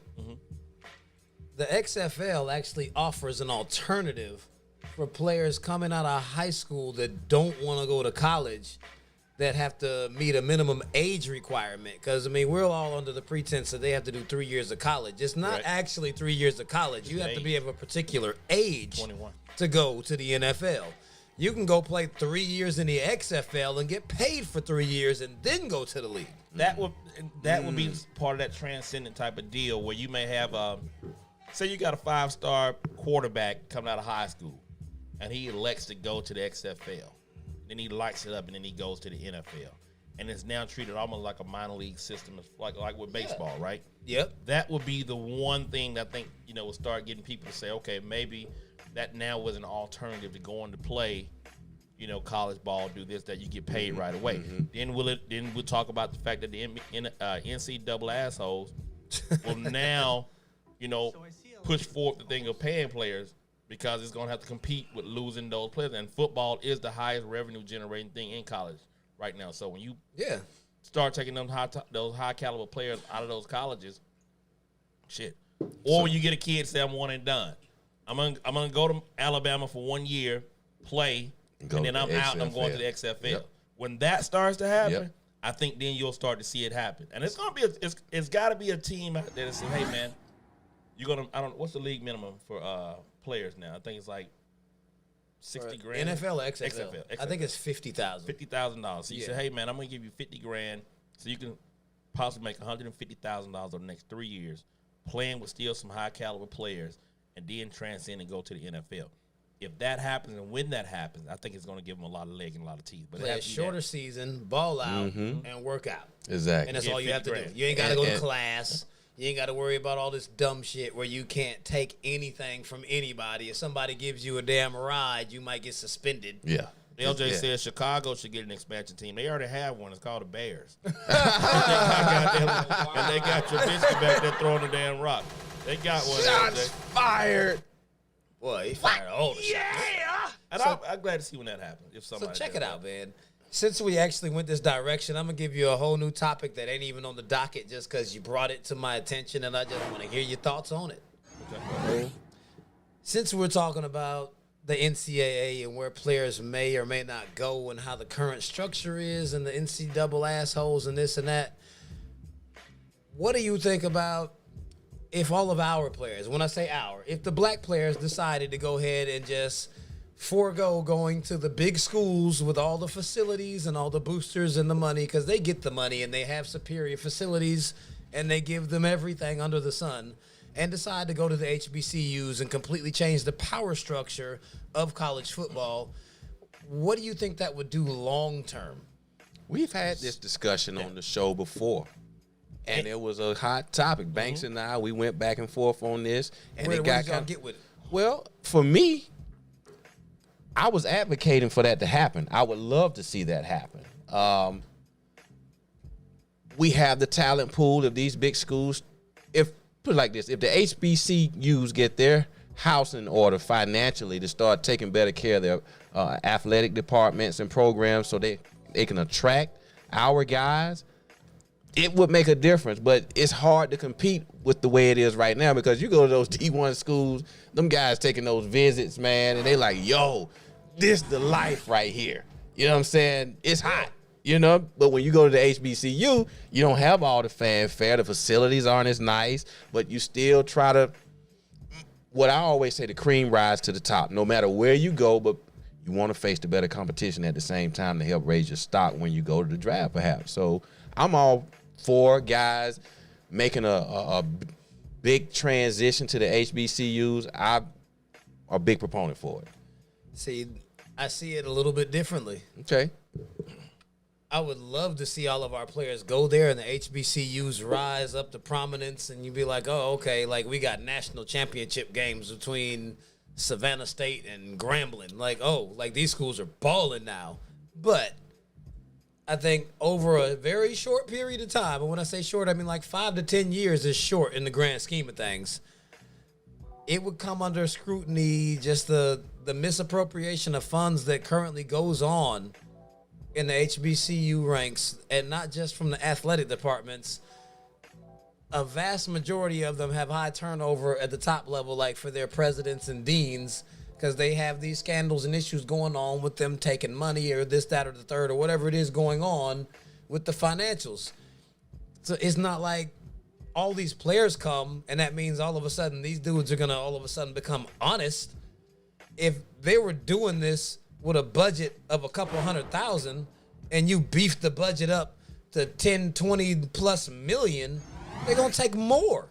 And I'm not saying that to say that that's not happening at the PWIs, but they're better at it.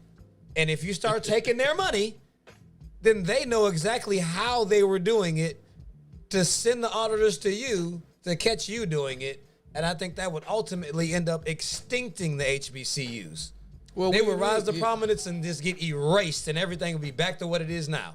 So we agree in part then, because I said if they get the house in order, if these HBCUs get their financial house in order with the administration and so forth, that would go a long ways as well. Well, you got a very optimistic if. I didn't say if. I said it's not going to happen and they're going to die. So my take on it is, now, when you talk about football, there are too many pieces in football to make that happen. And the reason why I say that is, on a college roster, you may have 60, 70 players.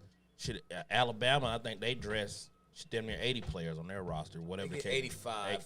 But HBC, you don't have that. In order to compete at that level, you would have to get 25, 30 kids to go to one collective school to make that happen. The bigger piece would be if you looked at, say, basketball, where you got a 12-man roster. Now, you can take the top 5 high school basketball players in the country right now and send them all to Howard, FAM, or whatever. They'll kick ass on the college level. And I think that's where it has to start, where such a smaller group can be more impacted by the smaller number of players. Football, it just will never happen, because you take one kid and he goes to FAM as a quarterback, they'll win the SWAC or the MEAC, whichever one they're in, but he'll still just be that one guy. But you take an Anthony Edwards, you take the guy Sharif at McKeever and all these cats, and they all go to Georgia Southern or Georgia State for that matter. They'll shock the hell out of NCAA basketball. You got an agreeer. My man Arthur Graham jumped right on and said the exact same thing. Says, I believe you have to start with basketball first. Yeah, it's a smaller group of people, because you can impact that a whole lot differently. And you can see all these kids that go to Duke, Kentucky, and all that, just out of the state of Georgia. If they all went to Georgia State, Georgia State will jump up the damn rankings so damn quick, it'll be mind-blowing. It'll put you in the mind of the Fab Five when they did in Michigan. They all play AAU basketball together, and they all decided with Jalen Rose, hey, we're all going to come to Michigan. And look what the impact it had. I mean, it should change the culture of college basketball. Now, you have all those kids decide to go to Hampton or Howard just 1 year. It changed the scope of it. And then once it goes there, you can start doing the other places. Avery Johnson went down. He coached at Alabama. Then I think he left Alabama and went to another smaller school. But he's a Jackson State product. Played in the league. If he were to pull those kids like he pulled Colin Sexton to Alabama, had he been at Jackson State and got Colin Sexton to come there, and Colin got Sharif Akour, I can't think of Sharif's last name. He's in the league now. You get those guys to come to just Jackson State. All of a sudden, you got a powerhouse of a whipstick. And now you can change the way this shit looks. But football, just too many pieces. I think the last time you and I talked about it, what I did say was I don't think there'll ever be in the near future a mass exodus. But I think gradually it can change the culture, and how African-American football players are drafted and being courted to go to the HBCUs. I would love to really see that, man. But it has to start on that smaller scale. And that's fine. Even that's with baseball. But it just has to start. I had the conversation with my kid, and the kids around here like, man, if you take all the black baseball players and they all go to A&T, all of a sudden A&T is now on their way to Omaha to play in the College World Series. My son goes to an HBCU, and most of the players on his team, baseball. But what I'm saying, when I say they're European, but what I'm saying, they get minority scholarships to go to HBCUs. That's what I'm saying. But I'm saying, you take your top 50 African American players, and they all go to A&T for baseball. Just for the next 3 years. A&T now kicks ass. I mean, they're running through college baseball like that. The same with basketball. Football, just too many roster spots to do that. Now you could probably get 5 offensive guys to go somewhere. You're gonna have a high powered as offense. But then some of the fringe defensive guys will start coming as well, because hey, now we got off, and it'll build that way. It just take a lot longer than say 5 years. But the trenches is probably the part where it was still separated, because yeah, usually the offensive linemen are not the black prospects. Yeah. Those other schools will still be able to bully them up front. And they're coming along with that. Some kids are starting to do that, but that's not our forte. Just not what we are. I hate the fact that our organizations and HBCUs are in the state that they're in for so long, man. I mean, because it can happen. Just imagine if it was a consistent thing over the decades. We would right now be able to compete with some of these larger schools on the regular, not only for talent to come, but to actually show up in the games and be a part of some of these big bowl games at the end of the season. But it has to do with a lot of endowment money, television rights, facilities, and so forth. Like you mentioned, you go down, we took a visit to Florida State. Shit, their locker room for the baseball, but not the football, just the baseball weight room and all that shit, rivals any high school you're going to find in an inner city. Even some of the best schools, like DJ goes to McKean, they got a 3-story fucking athletic facility that overlooks the football field. So now if you take a kid that plays over there, they got a college level workout facility, the whole 9 AstroTurf field, jumbotron at a high school level. Mm-hmm.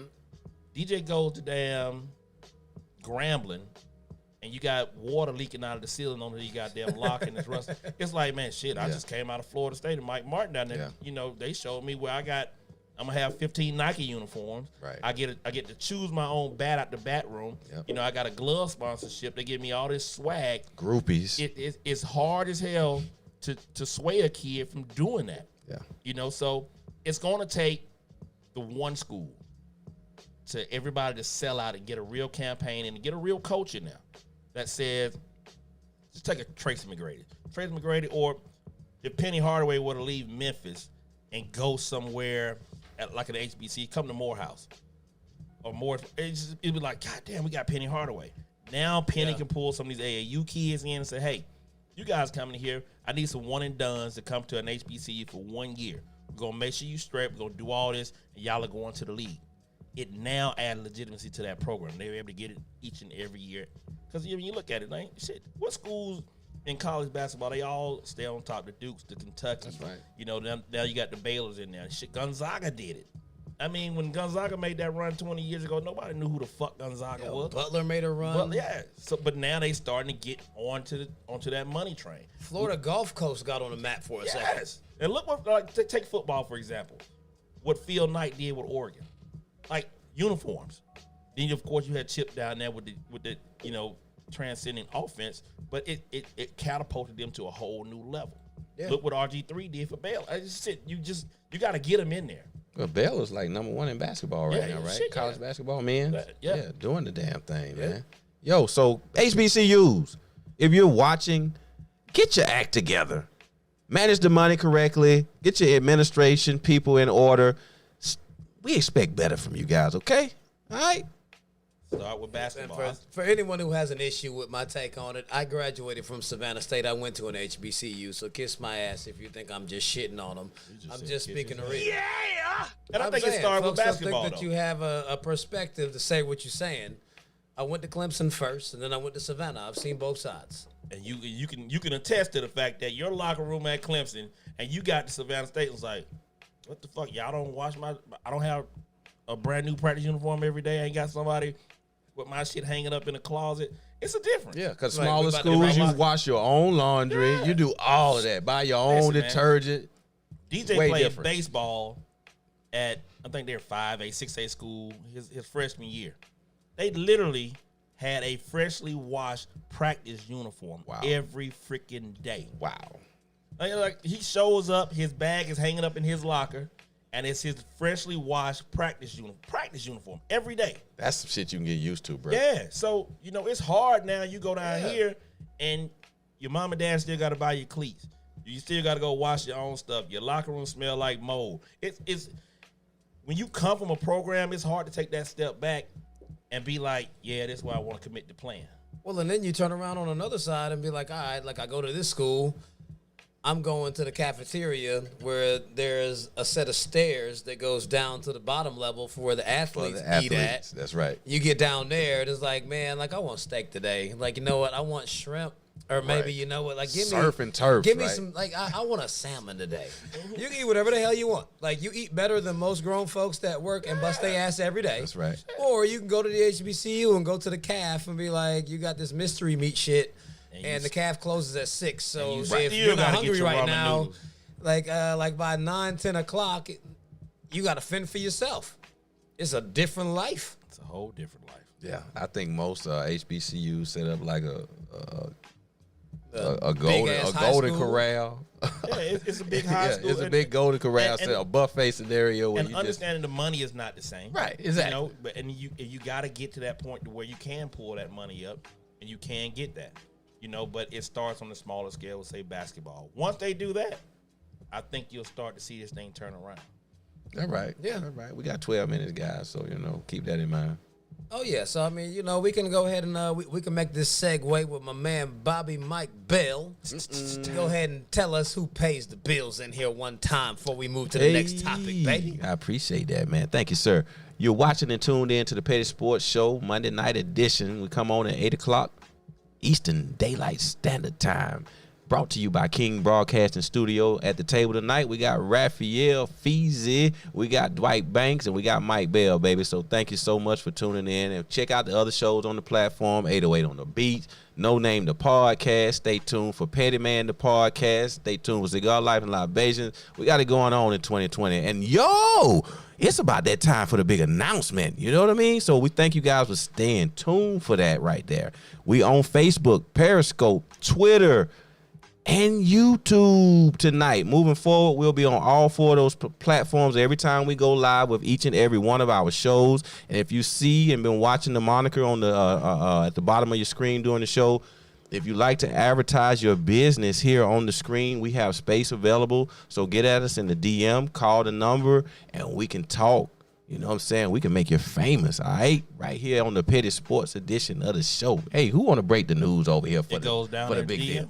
It'll make you famous. Yeah, it like goes your down boy in the Fees. DM. It goes down in the DM for real. So get at us. You know what I'm saying? Spend some money. Spend some money out here with your boys. All right, y'all. So without further ado, starting next Wednesday. Yes, I said Wednesday. No longer Mondays. Starting next Wednesday night, Petty Sports will be broadcasting live from the Patio Cigar Social Club that's connected to Chicago Pizza Bar. Every Wednesday night, we're going to be live. We're going to have a live studio audience. If you're in the city, make sure you make your way over to the patio, because your boy Famous Fees, Dwight Banks, Mike Bell, the petty man himself, Gary King, and wait for it, my man D. Orlando Ledbetter. Yes, I said D. Led. Yeah. Is joining Petty King, joining the Petty Sports crew. Atlanta legend. We will be live every Wednesday night from the patio. That's right. Go ahead and book it right now. March the 4th. Make your way up there from 8 to 10. Yeah. Same time, different day. Mm-hmm. You can come in and see us. We got new segments. It's going to be crowd participation. You can come out, smoke the sticks. You can see what we talking about. We can take a little bit of your input. If you got something stupid to say, I'll roast the hell out of you. Say, come on in there, test your gangster, have a drink, get you a nice big stick. We're going to tell y'all which kinds to get, because we're going to have sponsors for that too. Mm-hmm. We got these people on deck. Jameson is going to rock with me because that's what I drink, so they got to rock with me. Hey, it's going to be major. And y'all stay tuned for the videos. They're coming out. We already got the promo video. We about to drop it on Petty Sports. Yeah. It's going to be on my page. It's going to be on their pages. It's going to be on YouTube. It's going to be everywhere. It is major. Come out to the hottest live broadcast in the city every Wednesday night. We the home of the Atlanta United for the culture. That's what we do. We're going to talk about your Falcons because we got your man D. Orlando Led in the house. Yeah! We'll talk about your man Ice Trey, not Trey Ice. Yeah! We're going to talk about everything, but we ain't just limited to Atlanta sports. We talking about the whole gambit of everything. That's all we got coming up. We talking boxing. We talking soccer. The Olympics is coming up shortly. We talk tennis, the French Open. Everything is fair game. Y'all make your way in there. Let your presence be known. Come rock with us. Mm-hmm. Take a picture. Mm-hmm. Bring your friends. Mm-hmm. Let them know. Mm-hmm. Petty Sports, baby. Yeah! We on. You heard it here first. Yeah, you did. Yes, we out sir. there in these streets, son. 2020, clarity and vision. Look at things slightly through a different lens in 2020, okay? We out in these streets, you know what I'm saying? Touching and kissing babies and all that good stuff. So, yeah, come out, show your love. We want to pack the place. We want to pack the place, you know what I'm saying, and give a good vibe and let everybody know it's going down. All right? Represent for the A and represent for the Petty Sports. Brought to you by King's Broadcasting. You know what I'm talking about? Mama, we made it. Ah, yeah. Yes, sir. Now you got to give me that track now. Give me the Drake joint. Uh-oh. We made it. I've been riding around listening to it for days. Well, but man, what we got about 7 hot minutes left. So man, let me give you one more roast session to end the show with. uh-oh. I'm ready. Because, I've been feeling some kind of way about this, and nobody's been talking about it. Nobody ever addresses it. Nobody ever brings this man to the table.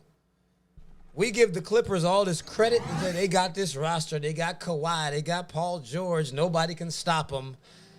Why the hell does Paul George get this pass for underperforming in the playoffs every year? When the last time? Who the hell is playoff Paul? This guy has never performed to the standard is what we give him credit for. Okay. We say he's one of the best two-way players in the league. He was up for Defensive Player of the Year. We always well, you can't forget about Paul George. Paul George is a beast. He can fill it up. He does this. He does that. Why are we we just give him passes for disappearing every year, but we shit on AD. We shit on Russell Westbrook. We shit on James Harden. We shit on CP3. Why is Paul George getting this pass? Who is he to get this pass? This man for career is averaging 19.9 points per game with 3 assists and 6 rebounds. 19, 3 and 6? Say he choking? Say he choking? You say he choking? Hey, it's a flag on the play. Flagrant freeze going in. I mean, there's a big-ass Serbian dude named Luka that has better numbers than that. But Paul George is that guy. How? Watch out that now, young fella. Why is Paul George getting all these passes? I don't get it. Somebody please explain to me why the hell we've never gone in on Paul George. I ain't seen nobody on no major network talk about it. They always just let it ride. Well, he had an injury back in his career, and it was Russell Westbrook's fault. Had nothing to do with Paul George. Or, Indiana, they were almost there, but LeBron happened. I was going to him. ask that question because he faced that buzzsaw, and so the expectation has always been you ain't gonna make it anyway. So man, did he ever had a team that you think they could have gotten past LeBron in the East at that time? I mean, Indy should have beat him that year. You think? I know you got the stats on it. What's the breakdown of that one? I mean, they were up by game 6. I don't have stats, but I'm just giving you just purely off memory. I was watching the series. They were up 3-2 in that series. They should have won 4-2. They blew game 6. LeBron came out and balled out. All it took was for George Hill and Paul Pierce. I'm about to call him Paul Pierce. No, if it had been Paul Pierce, they would have won. But Paul George couldn't damn make this playoff Paul guy show up when it counted, and then they lost in the game 7. I agree, and he never got back up there. I agree. Then when he left, they blamed everything on Westbrook. It's like, hey, this dude is not showing up. Westbrook is out there damn giving his whole life on that court. Like he always does. And you're blaming him for all of it. It's like, hey, this guy isn't helping. It's just Westbrook and Steven Adams. You got Cephalosha doing his thing a little bit. But you have Paul Pierce. I keep calling him Paul Pierce. You got Paul George. And then they brought in Carmelo. Couldn't do shit. I agree, man. These dudes do not get held to the fire for not showing up. Every team Westbrook is on, you blame him. Yo. Kevin Durant didn't do his fucking part when they were up 3-1 against Golden State. I beg to differ, sir. No, going down the stretch in game 5 when they were up 3-1, they were up in that game. They might have been up by 8 with like 7 minutes left in the fourth quarter. Oh, you man. Russell Westbrook came down. He passed Kevin Durant the ball 8 straight times. And he went 1 for 7, and they lost. But that's not why I'm disagreeing. Close out. I'm not disagreeing with that. They say, Russ shoots too much. He deferred to the man every time down the floor, and he didn't get it done. But when they get to the crunch, what you notice when they was at, they had Derek Fisher then. Derek Fisher is a wily vet. He's been out there with Kobe for damn near his whole career. He knows where to go. When the situation got big, he's passing the ball to Russ. They're like, KD don't want it. I'm going to pass the ball to the dude that want to take the shot. Yo, if anybody in petty sports understand My take, even on the No Name show, Petty King show, back in the past, I keep it 100, bro. CP3 is an asshole. I Yo, like him. I keep it 100. I call it like I see it. All those guys, deservedly so. Westbrook, your Hardens, your KD. Well, maybe not KD, but AD. They don't get a pass from me. All that shit matters. And I don't give a pass to Paul George. Paul George has not gotten it done. People that are elite for a reason. Your LeBrons, your ring bearers. People that are ring bearers, your Kawhi Leonards. They're separated and they're, like I just said a moment back, cream rises to the top. They can't be denied. Everything else after that, your Kyries, they great, not necessarily great, but very good players, quite talented. But when you need guys to put that team on your back, that's the X factor in a lot of scenarios. Is he a Hall of Famer? No. Who? Paul George. Oh, no, sir. Okay. No, I wouldn't say so. So when you say that and you look at his body of work and what he has not done, I think he's just who he is. He's a really good player. Yeah, so I don't He's think that's definitely necessarily worth mention, but he's not a Hall of Famer. 1 minute. if We're he's dealing with not- 1 minute. If he's not that guy, right? So then I don't think anybody give him a pass. Just it's beyond his scope. Is what he is. He's that guy, but he's not the guy that Mike always says to put a team on their back and go the distance. So I don't think you get a pass. I just think people know and just meet him where he is. He is who he is. We are who we thought you were. You know, he is who we thought he was. He is who we thought he was. Yeah, and that's it. We let him off the hook. I ain't letting him off the hook today. There it is. Petty Sports, baby. Like Coming to the feet. top of the hour. Flagrant Fees giving you that heat. Y'all make sure you tune in. Matter of fact, if you in Atlanta, bring your ass to the patio on Wednesday, March the 4th, for the first live broadcast at the Patio Social Club.